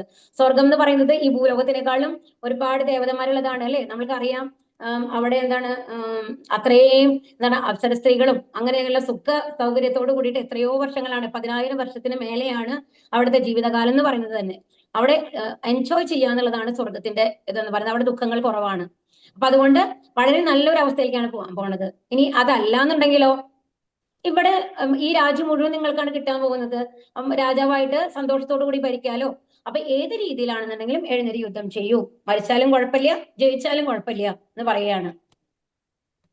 സുഖ ദുഃഖേ സമേ കൃത്വ ലാഭാലാഭ ജയാജയോ തതോ യുദ്ധായ യുജ്യസ്വ നൈവം പാപമവാപ്സസി. അപ്പൊ ഇവിടെ എന്താ പറയുന്നത്? സുഖ ദുഃഖേ സമേ കൃത്വ, സുഖത്തെയും ദുഃഖത്തെയും സമമായിട്ട്, അതുപോലെ ലാഭത്തിനെയും എന്താണ് നഷ്ടത്തിനെയും ഒരുപോലെ കാണുക എന്നുള്ളതാണ് ഇവിടെ പറയുന്നത്. യുദ്ധത്തിന് വേണ്ടി മാത്രം നീ യുദ്ധം ചെയ്യുക. അപ്പൊ ഫലം സന്തുഷ്ടിയോ സന്താപമോ നഷ്ടമോ ലാഭമോ ജയമോ തോൽവിയോ എന്നതിനെ കുറിച്ച് ഓർക്കരുത്, എന്നാൽ നിനക്ക് ഒരിക്കലും പാപം ഏൽക്കില്ല. ഇത് നമ്മൾക്കുള്ള ഒരു ഉപദേശമാണ് കേട്ടോ. വളരെ ഇമ്പോർട്ടന്റ് ആയിട്ടുള്ള ശ്ലോകമാണ്. അപ്പൊ ഇവിടെ എന്താ പറയുന്നത് ഭഗവാൻ? യുദ്ധത്തിന് വേണ്ടി യുദ്ധം ചെയ്യുക, നിഷ്കാമ കർമ്മം എന്ന് പറയും. അപ്പൊ നമ്മൾക്ക് രണ്ട് തരത്തിലുള്ള കർമ്മങ്ങളാണ് പറയുന്നത് മെയിൻ ആയിട്ട്. ഒന്നെന്ന് പറയും നമ്മൾ ചെയ്യുന്നത്, നമ്മളിപ്പോ എന്തിനു വേണ്ടിയിട്ടാണ് നമ്മൾ ഓരോ കർമ്മങ്ങളും ചെയ്യുന്നത്? നല്ല രീതിയിൽ ജീവിക്കണം, സന്തോഷമായിരിക്കണം, നമ്മുടെ ഭൗതിക കാര്യങ്ങൾക്ക് വേണ്ടിയിട്ട് അഭിവൃദ്ധിപ്പെടുത്താൻ വേണ്ടിയുള്ള ഒരു ജീവിതമാണ് നമ്മൾ നയിക്കുന്നത് അല്ലെ. അപ്പം ആ ഒരു ജീവിതത്തിനെയാണ് സ്വധർമ്മം എന്ന് പറയും. എന്താണ് പറയുന്നത്? സ്വധർമ്മം. സ്വധർമ്മം എന്ന് പറഞ്ഞാൽ നമ്മളിപ്പോ ചിലപ്പോ ഒരാൾ വീട്ടമ്മയാവാം, ഒരാൾ ടീച്ചറാവാം അല്ലെ, ഒരാള് ഡോക്ടർ ആവാം, ഒരാൾ എഞ്ചിനീയർ ആവാം. പല ഡ്യൂട്ടികളാണ് അല്ലെ. ആ ഡ്യൂട്ടികൾ അവരുടെ ചെയ്യുന്നതാണ്, ഭൗതിക കാര്യങ്ങളൊക്കെ വേണ്ടിയിട്ട് നമ്മൾ ചെയ്യുന്ന കാര്യങ്ങളാണ് നമ്മുടെ സ്വധർമ്മം എന്ന് പറയുന്നത്. അപ്പൊ ഭഗവാൻ എന്താ പറയണെന്നുണ്ടെങ്കിൽ ഈ സ്വധർമ്മത്തിന്റെ ഒപ്പം നമ്മളുടെ മനുഷ്യ ജീവിതത്തിൽ ഇത് ഓരോരുത്തർക്കും വ്യത്യസ്തമാണ് അല്ലെ. ഞാൻ ഒരു വീട്ടമ്മയാവാം, വേറൊരാൾ വന്നിട്ട് ഒരു ഡോക്ടർ ആവുമ്പോൾ അവർ വീട്ടിലത്തെ കാര്യങ്ങൾ ചെയ്യണ്ടാവും, ഒരു ഡോക്ടറുടെ ഡ്യൂട്ടിയും ചെയ്യണ്ടാവും. ഇത് ഓരോരുത്തരിലും വ്യത്യസ്തമാണ് അവരുടെ സ്വധർമ്മങ്ങൾ. മനസ്സിലായില്ലേ? എന്നാൽ എല്ലാ ജീവികൾക്കും ഉള്ള ഒരേ ഒരു ധർമ്മമുണ്ട്, മെയിൻ ആയിട്ടുള്ള ധർമ്മം. അതെന്താണ്? ഭഗവാന് വേണ്ടി സേവനം ചെയ്യുക. കാരണം നമ്മളെന്ന് പറയുന്നത് ശരിക്കും പറഞ്ഞു കഴിഞ്ഞാൽ ഭഗവാന്റെ അടുത്ത് നിന്നും തെറ്റിപ്പിരിഞ്ഞു വന്നിട്ടുള്ള ആൾക്കാരാണ് ഈ ഭൗതിക ലോകത്തില്. അതുകൊണ്ടാണ് നമ്മൾ ഇത്രയും കഷ്ടങ്ങൾ സഹിക്കുന്നത്. അപ്പൊ നമ്മളുടെ യഥാർത്ഥ വീട് എന്ന് പറയുന്നത് ആത്മീയ ലോകമാണ്, ഭഗവാന്റെ ലോകമാണ്. അവിടേക്ക് നമ്മൾ തിരിച്ചു പോകേണ്ട ആൾക്കാരാണ്. മനസ്സിലാവുണ്ടോ? അപ്പൊ അതിനു വേണ്ടിയുള്ള കർമ്മങ്ങൾ ചെയ്യുക, ഭഗവാനെ പ്രീതിപ്പെടുത്തുക, എന്നുള്ളതാണ് നമ്മളുടെ എല്ലാവരുടെയും നിയത കർമ്മം അല്ല എന്ന് പറയുന്നത്. ശരിക്കും ആ ഒരു കർമ്മം എന്ന് പറയുന്നത്, നിത്യകർമ്മം അല്ലെങ്കിൽ നിയതകർമ്മം എന്നൊക്കെ പറയുന്നത് എന്താണ്, ഭഗവാനെ പ്രീതിപ്പെടുത്തുക എന്നുള്ളതാണ്. അത് എല്ലാവരുടെയും ഡ്യൂട്ടിയാണ്. എല്ലാവരും നമുക്ക് ഓരോരുത്തർക്കുള്ളതാണ്. പക്ഷെ നമ്മളത് മറന്നുപോയിരിക്കുകയാണ്. നമ്മൾ സ്വധർമ്മം മാത്രമാണ് ചെയ്യാറുള്ളൂ. അപ്പോ ഇവിടെ ഭഗവാൻ എന്താണ് പറയുന്നത്? യുദ്ധത്തിന് വേണ്ടി മാത്രം നീ യുദ്ധം ചെയ്യുക. അതായത് നിനക്ക് വേണ്ടി ഒരിക്കലും ഒരു ഫലം ഇച്ഛിച്ചുകൊണ്ട് ഒരിക്കലും യുദ്ധം ചെയ്യരുത്. അപ്പൊ നമ്മൾ എന്താ ചെയ്യുന്നത്? അപ്പൊ നമ്മളോട് ഭഗവാൻ നമ്മളെ പഠിപ്പിക്കുന്നത് എന്താണെന്നുണ്ടെങ്കിൽ എങ്ങനെ ഈ രണ്ട് കാര്യങ്ങളും ഒരുമിച്ച് കൊണ്ടുപോകാന്നാണ് ഭഗവാൻ പറയുന്നത്. അപ്പൊ നമ്മൾ ഈ കർമ്മങ്ങളെ ഭഗവാൻ സമർപ്പിച്ച് ചെയ്യുക. അപ്പൊ ഞാൻ ഒരു ടീച്ചർ ആണെങ്കിൽ ഞാൻ പഠിപ്പിക്കുമ്പോൾ ഞാൻ എന്ത് ചെയ്യുന്നു? ഇത് ഭഗവാന് വേണ്ടിയിട്ടാണ് ഞാൻ അവരെ പഠിപ്പിക്കുന്നത് എന്നുള്ള രീതിയിൽ അത് ചെയ്യുക. അതുപോലെ നമ്മളൊരു ഭക്ഷണം പാകം ചെയ്യുമ്പോൾ ഞാൻ ഭഗവാനെ പ്രീതിപ്പെടുത്താൻ വേണ്ടിയിട്ട് ഞാൻ ഭക്ഷണം പാകം ചെയ്യുകയാണ്. എന്റെ ഭർത്താവിനെ പ്രീതിപ്പെടുത്താനോ കുട്ടികളെ പ്രീതിപ്പെടുത്താനോ വേണ്ടിയല്ല, ഭഗവാന് വേണ്ടിയിട്ട് ഞാൻ ഭക്ഷണം പാകം ചെയ്യുന്നു.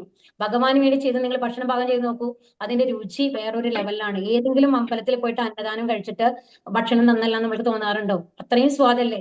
ചില സിമ്പിൾ ആയിട്ടുള്ള ഒരു മോരൊഴിച്ചു കൂട്ടാൻ. ഇപ്പൊ ഗുരുവായൂർ അമ്പലത്തിൽ അന്നദാനം ഒന്ന് ആലോചിച്ച് നോക്കൂ, അത് കഴിച്ചാലും നമ്മൾക്ക് മതിയാവില്ല അല്ലേ? അപ്പൊ അതുപോലെയാണ്. അപ്പൊ ഭഗവാന് വേണ്ടി എന്ത് ചെയ്തു കഴിഞ്ഞാലും അത്രയും പെർഫെക്റ്റ് ആയിരിക്കും ആ കാര്യങ്ങള്. അപ്പൊ അങ്ങനെ ആ ഒരു രീതിയിൽ നമ്മുടെ മനോഭാവം മാറ്റണം. അപ്പൊ ഇവിടെ അർജുനനോട് എന്താണ് പറയുന്നത്? യുദ്ധത്തിന് വേണ്ടി മാത്രം നീ യുദ്ധം ചെയ്യുക. ഫലം അത് ജയിച്ചാലും കുഴപ്പമില്ല, തോറ്റാലും കുഴപ്പമില്ല, ഫലം ഇച്ഛിച്ചുകൊണ്ട് ചെയ്യാതിരിക്കുക എന്നാണ് ഇവിടെ പറയുന്നത്. അപ്പൊ അങ്ങനെ ചെയ്യുന്നതിനാണ് നിഷ്കാമ കർമ്മം എന്ന് പറയുന്നത്. എന്താണ് പറയുന്നത്? നിഷ്കാമകർമ്മം. നിഷ്കാമകർമ്മം. ഇപ്പൊ നമ്മൾ ഫലം ഇച്ഛിച്ച് ചെയ്യുന്ന കാര്യങ്ങൾക്കാണ് സകാമ കർമ്മം എന്ന് പറയുക കേട്ടോ. അപ്പൊ ഇവിടെ നിഷ്കാമ കർമ്മം ചെയ്യാനാണ് ഭഗവാൻ പറയുന്നത്. ഫലം എന്തായാലും ഭഗവാൻ പറഞ്ഞിട്ടുണ്ട്, ഈ യുദ്ധം ക്ഷത്രിയനായ ഞാൻ യുദ്ധം ചെയ്യണം. അതിന്റെ റിസൾട്ട് എന്താണെന്ന് നമ്മൾ ആലോചിക്കേണ്ട കാര്യമില്ല. നമ്മൾ പൂർണ്ണമായും നമ്മൾ കൊടുക്കുക. എന്റെ എല്ലാ വിദ്യകളും ആത്മാർത്ഥമായിട്ട് നമ്മൾ ചെയ്യുക എന്നുള്ളതാണ്. അതിൽ ഒരാൾ നല്ലതെന്ന് പറയണോ ചീത്ത എന്ന് പറയണോ അതൊന്നും നമ്മൾ നോക്കേണ്ട ആവശ്യമില്ല. നമ്മൾ ഭഗവാന് വേണ്ടിയിട്ടല്ലേ ചെയ്യുന്നത്. സ്നേഹാഭിക്രമനാശോസ്തി പ്രത്യവായോ ന വിദ്യതേ സ്വല്പം അഭ്യസ്യ ധർമ്മസ്യ ത്രായതേ മഹതോ ഭയാത്. അപ്പൊ ഇവിടെ എന്താ പറയുന്നത്? സ്നേഹാഭിക്രമനാശോസ്തി, വളരെ ഇമ്പോർട്ടന്റ് ആയിട്ടുള്ള ശ്ലോകമാണ് കേട്ടോ. ബൈഹാർട്ട് ചെയ്യാൻ പറ്റുന്ന ആൾക്കാരൊക്കെ ബൈഹാർട്ട് ചെയ്തോളൂ. സ്നേഹാഭിക്രമനാശോസ്തി എന്ന് പറയുന്നത് എന്താണ്? നഷ്ടമോ ലാഭമോ ഈ ഉദ്യമത്തിലില്ല. അപ്പൊ നമുക്ക് നഷ്ടമില്ല ലാഭമില്ല. ഇപ്പൊ ഒരു വേലക്കാരൻ വെച്ചോളൂ, ഒരു അവിടുത്തെ ഒരു മുതലാളിക്ക് വേണ്ടിയിട്ട് ജോലി ചെയ്യുകയാണെന്നുണ്ടെങ്കിൽ ഒരു കമ്പനി അല്ലെങ്കിൽ വേണ്ട നോക്കിക്കോളൂ, ഒരു കമ്പനിയിൽ വേണ്ട ഒരു ജോലി, കമ്പനിയിൽ ഒരാൾ പോയി ജോലി ചെയ്യുകയാണെന്നുണ്ടെങ്കിൽ ആ കമ്പനിയിലെ ഓണർക്കാണ് ലാഭമായാലും നഷ്ടമായാലും അല്ലേ? കറക്റ്റ് ആണോ പറയണേ? ഹരേ കൃഷ്ണ, മനസ്സിലാവുന്നുണ്ടോ പറയുന്നത്? അല്ലേ? നമ്മൾ ജോലി ചെയ്യും. എനിക്കൊരു ജോലി തന്നു, ഞാൻ ആ ജോലി ചെയ്യുന്നു. ലാഭം നഷ്ടം വരുന്നതിന് മുതലാളിക്ക്, അതിന് ഓണർക്കാണ് വരുന്നത് അല്ലേ? അപ്പൊ അത് എന്നെ ബാധിക്കും. ചിലപ്പോൾ നമ്മൾക്ക് തരുന്ന ശമ്പളത്തിൽ ഒരു ലേശം കുറവ് കൂടുതൽ വരുമായിരിക്കാം എന്നല്ലാണ്ട് ആ കമ്പനിയുടെ നഷ്ടത്തിനോ ലാഭത്തിനോ നമ്മൾ ഉത്തരവാദികളല്ല അല്ലേ? അതേമാതിരി അല്ലേ? അപ്പൊ അവർക്ക് ലാഭം വന്നു കഴിഞ്ഞാലും അയാൾക്ക് സന്തോഷം, അതിന് നഷ്ടം വന്നു കഴിഞ്ഞാലും അയാൾക്ക് ദുഃഖം, അത്രയേ ഉള്ളൂ. അത് എന്നെ ബാധിക്കുന്നില്ല. ആ രീതിയിൽ വേണം നമ്മൾ ഓരോ പ്രവൃത്തികളും ചെയ്യാൻ. അതാണ് ഇവിടെ പറയുന്നത്. നമ്മൾ എന്ത് ചെയ്യുമ്പോഴും അതിന്റെ ഫലം നമ്മൾ ഇച്ഛിക്കുന്നില്ല എന്നുണ്ടെങ്കിൽ അതിന് നഷ്ടം വന്നാലും നമ്മൾക്ക് കുഴപ്പമില്ല, ലാഭം വന്നാലും നമ്മൾക്ക് കുഴപ്പമില്ല അല്ലെ? അപ്പൊ ഈ വഴിക്കുള്ള ചെറിയ, അപ്പൊ ഇവിടെ എന്താ പറയുന്നത്? നേഹാഭിക്രമ നാശോസ്തി. അപ്പൊ ഭഗവാന് വേണ്ടിയിട്ട് നമ്മൾ ഏതൊരു ചെറിയ കർമ്മം ചെയ്യുകയാണെന്നുണ്ടെങ്കിലും അതില് ഒരിക്കലും നമുക്ക് നഷ്ടം വരുന്നില്ല എന്നാണ് പറയുന്നത്. പിന്നെന്താ പറയുന്നത്? ഏറ്റവും വലിയ ഭയത്തിൽ നിന്ന് അത് നമ്മളെ കരകയറ്റുന്നു. നമ്മളെ ഏറ്റവും വലിയ ഭയം എന്താ പറഞ്ഞത്?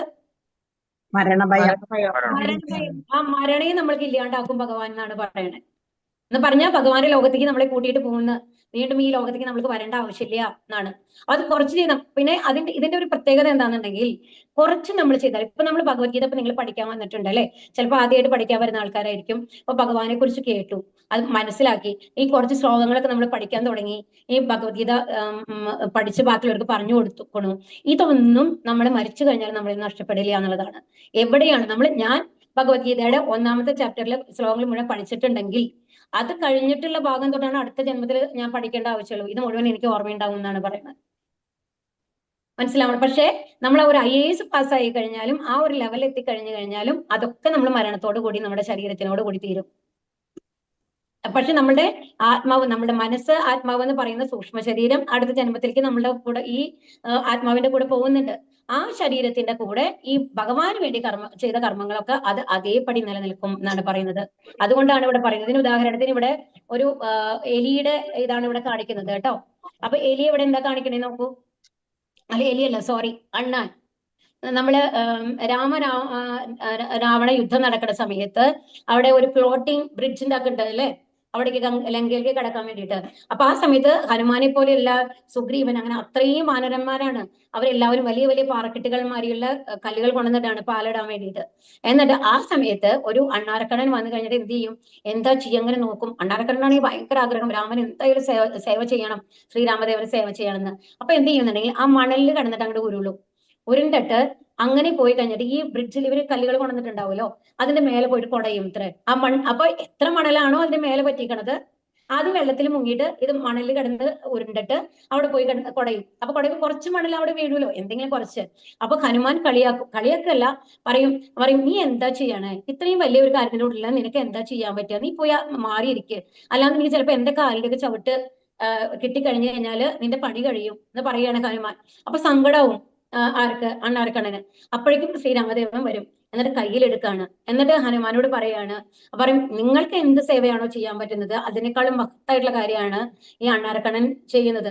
കാരണം അതിന് എത്രയാണോ മാക്സിമം ചെയ്യാൻ പറ്റുന്നത് അത് മാക്സിമം കൊടുക്കുകയാണ് ചെയ്യണേ അല്ലെ. അപ്പൊ അതുകൊണ്ട് അവിടെ വലിപ്പ ഭേദങ്ങളില്ല എന്ന് പറയണം. നിങ്ങൾ ഏത് രൂപത്തിലാണെങ്കിലും നിങ്ങൾക്ക് എന്താണ് ചെയ്യാൻ പറ്റുന്നത് അത് മാത്രമാണ് ഞാൻ പ്രതീക്ഷിക്കണല്ലോ എന്ന് പറഞ്ഞിട്ടാണ് മേലെ കൈ ഇതാകുമ്പോൾ 3 ഇത് വരുന്നുണ്ട് അല്ലെ, വരകൾ വരുന്നുണ്ട് അല്ലെ, ഇത് അണ്ണാരക്കണ്ണന്റെ മേലെ. അപ്പൊ അതാണ് പറയുന്നത്. അപ്പൊ ഭഗവാന് മുമ്പിൽ എത്ര ചെറിയ ഒരു സേവയാണെന്നുണ്ടെങ്കിലും സേവനമാണെന്നുണ്ടെങ്കിലും ഭഗവാൻ അത് സന്തോഷപൂർവ്വം സ്വീകരിക്കും, അതിനുള്ള അനുഗ്രഹവും കൊടുക്കും എന്നുള്ളതാണ് ഇവിടെ പറയുന്നത്. പിന്നെ ഇവിടെ കാണിക്കുന്നത് ഒരു എലിയാണ്. അപ്പൊ ഈ എലി എന്ന് പറഞ്ഞു കഴിഞ്ഞാല് എലി എന്താ ചെയ്യണമെന്നുണ്ടെങ്കിൽ ഈ തീ കത്തുന്നുണ്ട് അല്ലെ ഇതില് ചരാതില്. അപ്പൊ ആ കത്തുന്നത് കാണുമ്പോ ഈ എലിക്ക് തോന്നുകയാണ് അതിന്റെ പ്രകാശം കാണുമ്പോൾ അതൊരു ചെറിപ്പഴമാണ്.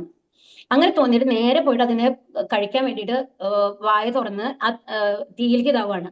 അപ്പൊ എന്തുണ്ടാവുന്നുണ്ടെങ്കിൽ ആ തിരി അടക്കം ചുണ്ടിൽ ഒട്ടിപ്പിടിക്കും. എണ്ണയുണ്ടല്ലോ അതങ്ങനെ ഒട്ടിപ്പിടിച്ചു കഴിഞ്ഞിട്ട് അതിന് വായിൽ പെട്ട് കഴിഞ്ഞിട്ട് അത് കുറെ ശ്രമിക്കും, അങ്ങനെ തല ആട്ടി ആട്ടി ആട്ടി ആട്ടി ആട്ടി അതിനെ കളയാൻ നോക്കുകയാണ്. പക്ഷെ അത് ചത്തുപോകും ചിലത്തിയില്.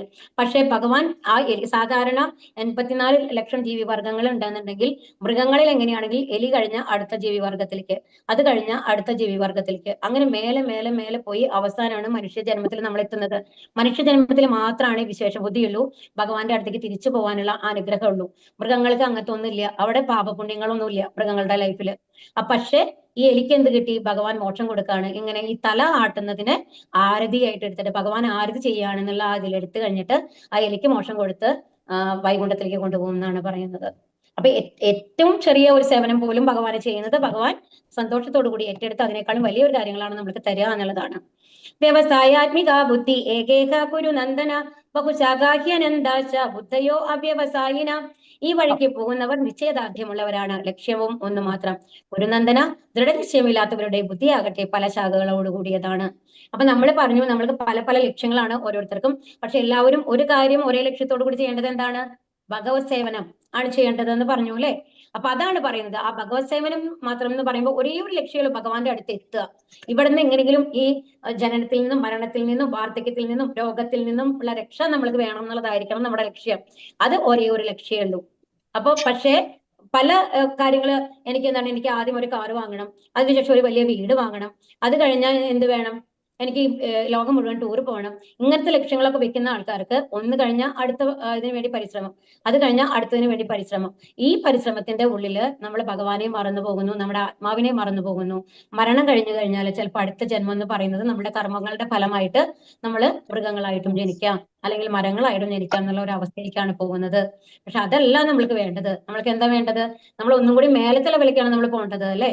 അപ്പൊ അതിനു വേണ്ടിയുള്ള ശ്രമങ്ങളാണ് പറയുന്നത്. അതാണ് ദൃഢനിശ്ചയമില്ലാത്തവരുടെ ബുദ്ധി പല ശാഖകളോടുകൂടി ഇതാണ് എന്ന് പറയുന്നത്. ഇവിടെ അർജുനനെയാണ് ഉദാഹരണമായിട്ട് പറയുന്നത്. എല്ലാവർക്കും അറിയാം അല്ലെ, അർജുനനാണ് ആ ദ്രൗപദി ആവണ സമയത്ത് കണ്ണ് നോക്കിയിട്ട് ആ റിഫ്ലക്ഷൻ നോക്കിയിട്ടാണ് മീനിന്റെ അത് റിഫ്ലക്ഷൻ നോക്കിയിട്ടാണ് എഴുതിട്ട് ജയിക്കുന്നത് അല്ലെ. അപ്പൊ അത്രയും കോൺസെൻട്രേഷൻ ആണ്, വേറെ ഒന്നിലും ശ്രദ്ധയില്ല. ആ രീതിയിൽ നമ്മൾക്ക് ആരോടാണ് കോൺസെൻട്രേഷൻ വരേണ്ടത്, ഭഗവാന്റെ അടുത്തേക്ക് എത്താനായിട്ട്. ഭോഗൈശ്വര്യ പ്രസക്താനാം ദയാപകൃത ചേതസാം വ്യവസായാത്മിക ബുദ്ധിക്ക് സമാധൗന വിധീയതേ. ഭൗതിക ഐശ്വര്യത്തിലും സുഖാനുഭവങ്ങളിലും അത്യാസക്തരായവർക്കും ഇവകളാൽ പരിഭ്രാന്തരായവർക്കും ഭക്തിപൂർവ്വം ഭഗവത് സേവനം നടത്താൻ വേണ്ടുന്ന നിശ്ചയദാർഢ്യം ഉണ്ടാവില്ല.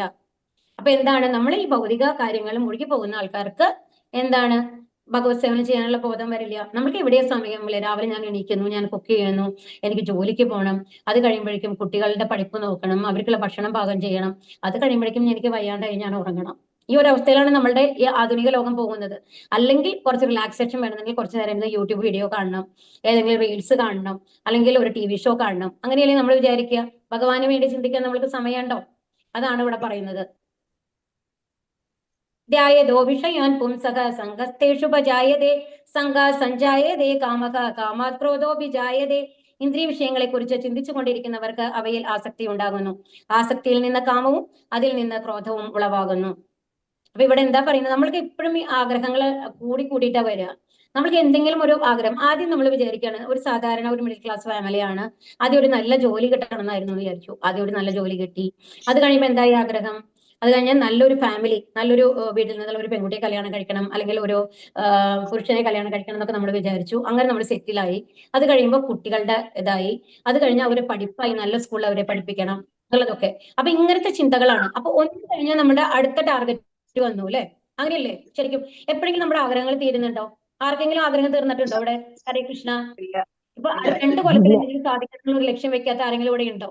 ഹരേ കൃഷ്ണ. ഇല്ല. ഇല്ല, എല്ലാവർക്കും ഉണ്ട് അല്ലെ? ഇത് കഴിഞ്ഞ ഒന്നുമില്ലെങ്കിൽ ഒരു റിട്ടയർമെന്റ് ചെയ്യുമ്പോൾ ഞാൻ ഒന്ന് ഹരേ കൃഷ്ണ. അപ്പൊ എന്താണെന്നുണ്ടെങ്കിൽ അപ്പൊ അതിനെയാണ് ആസക്തി. അപ്പൊ ഇനിയിപ്പോ അപ്പോ നമ്മൾക്കൊരു ആഗ്രഹം തോന്നുകയാണ്, എനിക്കൊരു 20 ലക്ഷത്തിന്റെ ഒരു കാറ് വാങ്ങണം. ഇപ്പോഴത്തെ കാറ് മാറ്റാറായിട്ടുണ്ട്. 20 ലക്ഷത്തിന്റെ കാറാണ് ഇപ്പൊ ഉള്ളത്. ഒരു 10 ലക്ഷത്തിന് അത് മാറ്റി ഒരു 20 ലക്ഷത്തിന്റെ കാറ് വാങ്ങണം. പക്ഷെ എനിക്ക് അതിനുള്ള കഴിവില്ല എന്ന് വിചാരിക്കും. ഞാൻ അതിനുവേണ്ടി മാക്സിമം ശ്രമിക്കുന്നുണ്ട്. പക്ഷേ അത് സാധിക്കുന്നില്ല എന്നുണ്ടെങ്കിൽ നമുക്ക് എന്ത് വരും? കുറച്ച് കഴിയുമ്പോഴേക്കും നമുക്കൊരു മടുപ്പ് വരും, ദേഷ്യം വരും. എങ്ങനെ നോക്കിക്കഴിഞ്ഞാലും സാധിക്കുന്നില്ല. എന്തെങ്കിലും പ്രശ്നങ്ങൾ വരികയാണ്, വിചാരിക്കാത്ത കാര്യങ്ങളാണ് നടക്കുന്നത്, അതിന് പൈസ ഉണ്ടാക്കാൻ പറ്റുന്നില്ല എന്ന് പറയുമ്പോൾ നമ്മുടെ ഉള്ളിൽ ഒരു വെറുപ്പ്, ദേഷ്യം ഒക്കെ വരികയാണ്. അതാണ് പറയുന്നത്. ആസക്തി ഉണ്ടാവുന്നു. ആസക്തിയിൽ നിന്ന് എന്തുണ്ടാവുന്നു? കാമം. എങ്ങനെയെങ്കിലും എനിക്കത് കിട്ടണം എന്നുള്ള ഒരു ആഗ്രഹം വരികയാണ്. വേറെ വഴിയില്ല. ഇപ്പം ഇതുവരെയ്ക്കും 3 പേരാണ് ഉണ്ടായിരുന്നത്. ഇപ്പൊ 4 പേരാണ് വീട്ടില്. ഇപ്പൊ വയസ്സായ അമ്മയും കൂടി വന്നിട്ടുണ്ട്. 5 പേര് പോകുമ്പോ എങ്ങനെയാണ് ഈ കാറിൽ ഇരിക്കാൻ പറ്റുക? അപ്പൊ ഒരു വലിയ കാർ തന്നെ വേണം. അപ്പൊ നമ്മൾക്ക് ദേഷ്യം വരികയാണ്, അത് സാധിക്കുന്നില്ല. ക്രോധം വരികയാണ് കേട്ടോ. അപ്പൊ അത് കഴിയുമ്പോ എന്താ ഉണ്ടാവുന്നത്? ക്രോധാത് ഭവതി സമ്മോഹക സമ്മോഹാത് സ്മൃതി വിഭ്രമക സ്മൃതി ഭ്രംശാത് ബുദ്ധിനാശോ ബുദ്ധിനാശാത് പ്രണശ്യതി. അപ്പൊ ക്രോധത്തിൽ നിന്ന് സമ്മോഹവും അതിൽ നിന്ന് ഓർമ്മപ്പിഴയും ഓർമ്മപ്പിഴയിൽ നിന്ന് ബുദ്ധിനാശവും ഉണ്ടാകുന്നു. അപ്പൊ അത് കഴിയുമ്പോൾ എന്താണ്? ഇപ്പൊ ചിലപ്പോ ഭാര്യ ഹൗസ് വൈഫ് ആയിരിക്കാം, ഭർത്താവായിരിക്കും എല്ലാം അറേഞ്ച് ചെയ്തത്. അപ്പൊ ഹസ്ബൻഡിനോട് ദേഷ്യം വരും. അപ്പൊ നിങ്ങളെ കൊണ്ടൊന്നും ഒരു കാര്യമില്ല, ഒന്നും ചെയ്തു തരാൻ പറ്റില്ല, അങ്ങനത്തെ ഒരു ദേഷ്യം. അങ്ങനെ നമ്മൾ ചെയ്യുന്ന പ്രവൃത്തികളിൽ തന്നെ കോൺസെൻട്രേഷൻ വരാതിരിക്കുക. അതാണ് സമ്മോഹം എന്ന് പറഞ്ഞു കഴിഞ്ഞാൽ മരവിച്ച ബുദ്ധി എന്ന് പറയില്ലേ? ബുദ്ധി മര്യാദയ്ക്ക് പ്രവർത്തിക്കില്ല. അപ്പൊ എല്ലാത്തിനോടും ദേഷ്യം വരെയാണ്. ആ ഒരു എന്താണ് അപ്പൊ എന്താണ്? നമ്മൾക്ക് ഓർമ്മ കുറയും. നമുക്ക് എപ്പോഴും നോക്കിക്കോളാം, ദേഷ്യം വന്നു കഴിഞ്ഞാൽ നമ്മൾക്ക് ഓർമ്മ കറക്റ്റ് ആയിരിക്കില്ല. നമ്മള് തെറ്റായ കുറെ കാര്യങ്ങൾ ചെയ്യും. നമ്മുടെ മനസ്സ് ഏതെങ്കിലും ഒരു ദിവസം അസ്വസ്ഥമാണെന്നുണ്ടെങ്കിൽ അന്ന് നമ്മൾ ചെയ്യുന്ന തെറ്റുകൾ കൂടുതലായിരിക്കും. ശരിയാണോ അല്ലയോ? ശരിയാണ് അല്ലേ? അപ്പൊ ഓർമ്മപ്പിഴ വരും. ഓർമ്മപ്പിഴയെന്നോ ബുദ്ധിനാശം ചെയ്യുന്ന ഒന്നും പിന്നെ ബുദ്ധി പോയി. പിന്നെ അവർക്ക് ശരിയും തെറ്റും ഒന്നും അറിയില്ല. ഇപ്പൊ ചിലപ്പോൾ തോന്നി ഞാൻ എന്ത് ചെയ്തിട്ടായാലും കുഴപ്പമില്ല, കുറച്ച് തെറ്റായാലും കുഴപ്പമില്ല, ഞാൻ എന്തായാലും ആ കാറ് വാങ്ങിയിട്ടേ ഇരിക്കുള്ളൂ എന്ന് പറയുമ്പോഴാണ് ഈ തെറ്റുകളിലേക്ക് വഴി പോകുന്നത്. പലപ്പോഴും പല ആൾക്കാർ കൊള്ളയടിക്കുന്നത്, അങ്ങനത്തെ അവസ്ഥകളിലേക്കൊക്കെ പോവില്ലേ? അങ്ങനെ. അപ്പൊ ബുദ്ധിനാശാൽ വീണ്ടും ഭൗതികതയുടെ കയത്തിലേക്ക് വീണ നാശം പ്രാപിക്കുന്നു. അവസാനം നമ്മൾ നാശത്തിലെത്താണ് ചെയ്യുന്നത്. അപ്പൊ എന്ത് വേണം? ആദ്യം മോഹങ്ങൾ കുറയ്ക്കണം. അതാണ് നമ്മുടെ തല കണ്ട ഒരു പ്രഷർ കുക്കർ മാതിരിയാണ്, വെടിക്കാൻ പോണ മാതിരിയാണ്. അത് കാണിച്ച കണ്ടോ? മനോഹരമായിട്ടുണ്ട് അല്ലെ? രാഗദ്വേഷ വിമുക്തൈസ്തു വിഷയാനിന്ദ്രിയൈശ്വരൻ ആത്മവൈശ്യർവിധേയ ആത്മാ പ്രസാദം അതിഗച്ഛതി.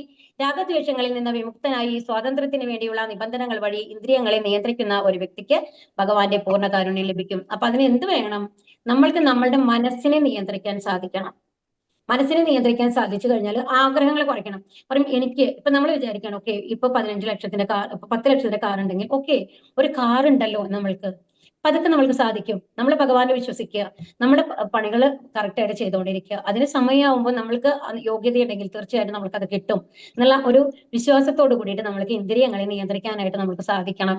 അപ്പൊ ആഗ്രഹങ്ങൾ കുറയും തോറും നമ്മളുടെ ദേഷ്യം കുറയും, വെറുപ്പ് കുറയും, മറ്റുള്ളവരെ ഒരേ രീതിയിൽ നമുക്ക് കാണാം, കമ്പാരിസൺ കുറയും. മറ്റുള്ളവരുമായിട്ട് കമ്പയർ ചെയ്യുമ്പോഴാണ്, അവരെക്കാളും നമ്മൾ മേലെ പോകണമെന്ന് വിചാരിക്കുമ്പോഴാണ് നമുക്ക് ദേഷ്യം വരുന്നത്. അങ്ങനത്തെ ഒരു ആഗ്രഹം നമ്മൾക്കില്ലെങ്കിലോ അവരോട് നമുക്ക് സഹപാഠമായിട്ട് പെരുമാറാൻ സാധിക്കും, സന്തോഷമായിട്ട് പെരുമാറാനായിട്ട് സാധിക്കും അല്ലെ? അപ്പൊ നമ്മുടെ കുറച്ചും കൂടി പീസ്ഫുൾ ആയിരിക്കും നമ്മുടെ ജീവിതം. അപ്പൊ ഭഗവാന്റെ കാരുണ്യം ലഭിക്കും എന്നാണ് ഇവിടെ പറയുന്നത്. നാസ്തി ബുദ്ധിരയുക്തസ്യ ന ചായുക്തസ്യ ഭാവന ന ചാ ഭാവയത ശാന്തി അശാന്തസ്യ കുതസുഖം. പരമപുരുഷനുമായി കൃഷ്ണാബോധത്തിൽ ബന്ധപ്പെടാത്തവന് ദിവ്യബുദ്ധിയോ ഉറച്ച മനസ്സോ ലഭിക്കില്ല. അതില്ലാതെ സമാധാനം കൈവരിക്കാൻ സാധ്യമല്ല. സമാധാനമില്ലെങ്കിൽ സുഖമെവിടെ? അപ്പൊ അതാണ്. അപ്പൊ നമ്മളെ ഭഗവാനുമായിട്ട് ബന്ധപ്പെടുത്താണ്. ഇപ്പൊ നമ്മൾ നേരത്തെ തന്നെ പറഞ്ഞു, നമ്മൾ എന്ത് പ്രയത്നം ചെയ്തു കഴിഞ്ഞാലും അതിന് ഫലം തരുന്നത് ആരാണ്? ഭഗവാനാണ് തരുന്നത്. അപ്പൊ ഭഗവാനുമായിട്ട് ബന്ധപ്പെടുത്താണ് എന്ത് കാര്യം ചെയ്തു കഴിഞ്ഞാലും നമുക്ക് ഫലം കിട്ടില്ല എന്നുള്ളത് നമ്മൾ ആദ്യം മനസ്സിലാക്കണം. നമ്മൾക്ക് തോന്നുകയാണ് എന്റെ കഴിവ് കൊണ്ടാണ്, എന്റെ ബുദ്ധി കൊണ്ടാണ് നമ്മൾ ചെയ്യുന്നതെന്ന്. അങ്ങനെയല്ല. നമ്മളുടെ ഒരു കൈ അനക്കണമെങ്കിൽ പോലും, ഒരു വിരൽ അനക്കണമെങ്കിൽ പോലും ഭഗവാന്റെ സാങ്ഷൻ ഉണ്ടാവണം എന്നുള്ളത് നമ്മൾ മനസ്സിലാക്കണം. ഇപ്പൊ നമ്മൾ നന്നായിട്ട് പഠിച്ച് എല്ലാ പരീക്ഷയിലും ഫുൾ മാർക്ക് വാങ്ങിയിരുന്ന ഒരു കുട്ടിയാണെന്ന് വിചാരിച്ചോളൂ. ഒന്ന് അവിടെ പോയി പരീക്ഷ എഴുതുന്ന സമയത്ത് നമ്മളൊരു ബസ്സിലാണ് പോകുന്നത്. ആ ബസ് ഒന്ന് ബ്രേക്ക് ഡൗൺ ആയി സമയത്തിന് അവിടെ എത്താൻ സാധിച്ചില്ലെങ്കിൽ എന്താ അവസ്ഥ? അത് നമ്മുടെ കയ്യിലാണോ ഇരിക്കണേ? അല്ല അല്ലേ? അപ്പൊ അതാ പറയുന്നത്, കുറേ കാര്യങ്ങൾ നമ്മുടെ കയ്യിലല്ല. നമ്മൾ എത്ര പ്രയത്നം ചെയ്ത് കഴിഞ്ഞാലും അതിന്റെ റിസൾട്ട് കിട്ടുകയാണെന്നുണ്ടെങ്കിൽ ഭഗവാന്റെ അനുഗ്രഹം ഉണ്ടാവണം എന്നുള്ളത് മനസ്സിലാക്കണം. അപ്പൊ അതുകൊണ്ട് ഭഗവാനുമായി ബന്ധപ്പെടാത്ത ഒരു കാര്യത്തിലും സമാധാനം ഉണ്ടാവില്ല എന്നുള്ളതാണ് ഇവിടെ പറയുന്നത് കേട്ടോ. അസ്മാദസ്യ മഹാബാഹോ നിഗൃഹീതാനി സർവശക ഇന്ദ്രിയാണി ഇന്ദ്രിയാർത്ഥേഭ്യ തസ്യ പ്രജ്ഞ പ്രതിഷ്ഠിത. അതുകൊണ്ട് കൈക്കരുത്തുള്ളവനെ, ഇന്ദ്രിയങ്ങളെ അവയുടെ വിഷയങ്ങളിൽ നിന്ന് പിന്മാറ്റാൻ കഴിയുന്ന ആളാണ് സ്ഥിതപ്രജ്ഞൻ. അപ്പൊ ആരാണ് സ്ഥിതപ്രജ്ഞൻ?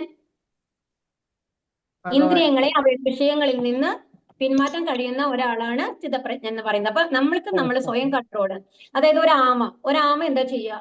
എന്തെങ്കിലും അപകടം വരണമെന്ന് കണ്ട ഉടനെ തന്നെ അതിന്റെ എല്ലാ ഇന്ദ്രിയങ്ങളെയും ഉള്ളിലേക്ക് വലിക്കും, അല്ലെ? കയ്യെ കാലൊക്കെ ഉള്ളിലേക്ക് വലിച്ച് ഒരു പാർക്കിട്ട് മാതിരിയാണ് നമുക്ക് തോന്നുക.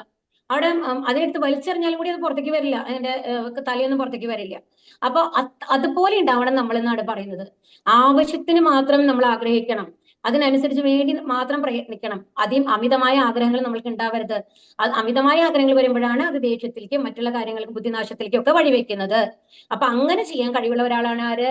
സ്ഥിതപ്രജ്ഞൻ. അപ്പൊ ഇന്ദ്രിയങ്ങളെ അവയുടെ വിഷയങ്ങളിൽ നിന്ന് പിന്മാറ്റാൻ കഴിവുള്ള ആളാണ് സ്ഥിതപ്രജ്ഞൻ. ഇന്ദ്രിയങ്ങളെ കൃഷ്ണന്റെ അതീന്ദ്രിയ സേവനത്തിൽ നിയോഗിക്കുക അഥവാ കൃഷ്ണാബോധത്തിൽ മുഴുകുക വഴി മാത്രമേ ഒരാൾക്ക് ഇന്ദ്രിയ സുഖാവേശം നിയന്ത്രിക്കാൻ കഴിയൂ. ശത്രുക്കളെ ഒതുക്കുന്നത് കൂടുതൽ ശക്തി കൊണ്ടാണല്ലോ. ഇന്ദ്രിയങ്ങളെ മനുഷ്യ പ്രയത്നം കൊണ്ട് ഒതുക്കാനാവില്ല. അതിന് അവയെ ഭഗവത് സേവനത്തിൽ എപ്പോഴും ഏർപ്പെടുത്തുക മാത്രമാണ് ഉപായം. അപ്പൊ നമ്മൾ ഭഗവാന് വേണ്ടിയിട്ട് ഭഗവത് സേവനം ചെയ്യാൻ തുടങ്ങുമ്പോൾ, അതായത് ഭഗവാന് വേണ്ടിയിട്ട് എന്തെങ്കിലും ഒരു പ്രസാദം, ഒന്നുമില്ലെങ്കിൽ ഒരു തുളസി വെള്ളമെങ്കിലും ഭഗവാൻ നേദിക്കുക. എപ്പോഴും നമ്മൾ എന്ത് ചെയ്യുമ്പോഴും ഭഗവാന്റെ ഒരു സ്മരണയോട് കൂടിയിട്ട് ചെയ്യുക, ഭഗവാന് സമർപ്പിച്ചിട്ട് ചെയ്യുക. നമ്മൾക്ക് ശമ്പളം കിട്ടുന്നു, അല്ലെ? കയ്യിലാണ് കിട്ടണമെന്നുണ്ടെങ്കിൽ അത് ഒന്നുമില്ലെങ്കിൽ ഭഗവാന് മുമ്പിൽ സമർപ്പിച്ചിട്ട് നമ്മൾ അത് എടുക്കുക. എന്നിട്ട് നമ്മൾ ചിലവുകൾ ഉപയോഗിക്കുക. അപ്പൊ എല്ലാം, ഇപ്പൊ നമ്മൾ ഒരു ഓർണമെന്റ് വാങ്ങുകയാണെങ്കിൽ ഭഗവാന് സമർപ്പിച്ചിട്ട് നമ്മൾ അത് ഉപയോഗിക്കുക. അപ്പൊ എന്തും ഭഗവാന് സമർപ്പിച്ച് ചെയ്യാന്നുള്ള ഒരു സ്വഭാവം വന്നു കഴിയുമ്പോൾ തന്നെ നമ്മളുടെ സ്വഭാവത്തിൽ വളരെയധികം മാറ്റങ്ങൾ നമ്മൾ അറിയാതെ വരും എന്നാണ് പറയുന്നത്. അപ്പൊ അതിനു വേണ്ടിയിട്ടാണ് എന്താ പറയാ, അങ്ങനെ ഇന്ദ്രിയങ്ങളിൽ നമ്മൾക്ക് തന്നിട്ടുള്ളത് ഭഗവാനാണെങ്കിൽ അതിനെ നിയന്ത്രിക്കാനുള്ള കഴിവും നമ്മൾക്ക് തരാൻ സാധിക്കുന്നത് ഭഗവാന് മാത്രമാണ്. അപ്പൊ എപ്പോഴും ഭഗവത് സേവനത്തില് ഏർപ്പെടുക എന്നുള്ളതാണ്. കൃഷ്ണാവബോധം കൊണ്ട് വേണം സ്ഥിതപ്രജ്ഞനാകാനും. വിശ്വാസിനായ ഒരു ആധ്യാത്മിക ഗുരുവിന്റെ മേൽനോട്ടത്തിൽ പരിശീലിക്കേണ്ടതാണ് ഈ കലയെന്നും അറിയുന്ന ഒരാൾ സാധകൻ അഥവാ മുക്തിക്ക് യോഗ്യനായവൻ എന്ന് വിളിക്കപ്പെടുന്നു. അപ്പൊ ഇവിടെ എന്താ പറയുന്നത്? അപ്പൊ എങ്ങനെയാവണം? അപ്പൊ നമ്മൾക്ക് ഓവറായിട്ട് ആഗ്രഹങ്ങളില്ലാണ്ട് എപ്പോഴും ബാലൻസ്ഡ് ആയിട്ടുള്ള ഒരു മനസ്സ്, എങ്ങനെയാണ് സമാധാനപൂർവ്വമായിട്ടുള്ള ഒരു ഇത് നമ്മൾക്ക് എപ്പോഴാണ് ലഭിക്കുന്നത്? ഒരു ഗുരുവിനെ സമീപിക്കുമ്പോൾ, ഒരു ഗുരുവിന്റെ ഇതില് നമ്മൾ പരിശീലിക്കണം എന്നാണ്. അപ്പൊ ഇവിടെ നമ്മളുടെ ഗുരുവായിട്ടുള്ളത് പ്രഭുപാദയാണ് നമ്മൾക്ക് ഈ പുസ്തകം തന്നിട്ടുള്ളത്. ഇതില് നമ്മൾക്ക് ഇതൊക്കെ തന്നിട്ടുള്ളത്, ഇപ്പൊ നമ്മളെ പഠിപ്പിക്കുന്നത്, അല്ലെ? ഹരേ കൃഷ്ണ കൃഷ്ണ കൃഷ്ണ ഹരേ ഹരേ ഹരേ രാമ ഹരേ ഹരേ. ഇതിലെന്താണ് നമ്മൾ പഠിച്ചത്? നമ്മളുടെ ഇന്ദ്രിയങ്ങളെ നിയന്ത്രിക്കാൻ പഠിക്കണം. അപ്പൊ ഇവിടെ നമ്മളെ ഭഗവത്ഗീത ആണ് ഇവിടെ കാണിച്ചിട്ടുള്ളത് കേട്ടോ. ഇതാണ് ജപമാല. ജപമാല ഇല്ലാത്തവരൊക്കെ ഒന്ന് വാങ്ങിച്ചാൽ നല്ലതാണ്. കാരണം അത് നമ്മൾക്ക് ഒരു ചിട്ടയില് ഒരു 108 തവണ എന്ന് പറയുമ്പോൾ നമ്മൾ അറിയാണ്ട് നമ്മൾക്ക് അങ്ങനെ ജപിക്കാനായിട്ട് സാധിക്കും. ഇതായിട്ട് ഇതിൽ സാധാരണ ഓം നമഃ ശിവായയും ഒക്കെ ജപിക്കുന്ന ആൾക്കാരുണ്ട് ഇങ്ങനത്തെ ഇത് വാങ്ങിച്ചിട്ട്. അപ്പം ഇതാണ് ജപമാല എന്ന് പറയുന്നത്. ഇല്ലാത്തവര് ഈ കിറ്റ് നമ്മളുടെ അമ്പലത്തിൽ നിന്ന് പ്രൊവൈഡ് ചെയ്യുന്നതാണ്. നിങ്ങൾ പൈസ കെട്ടിയാൽ മതി ലിങ്കില്.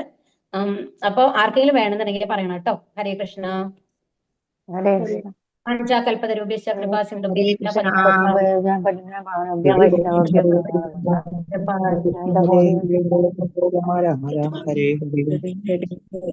ഹരേ രാമ രാമ രാമ ഹരേ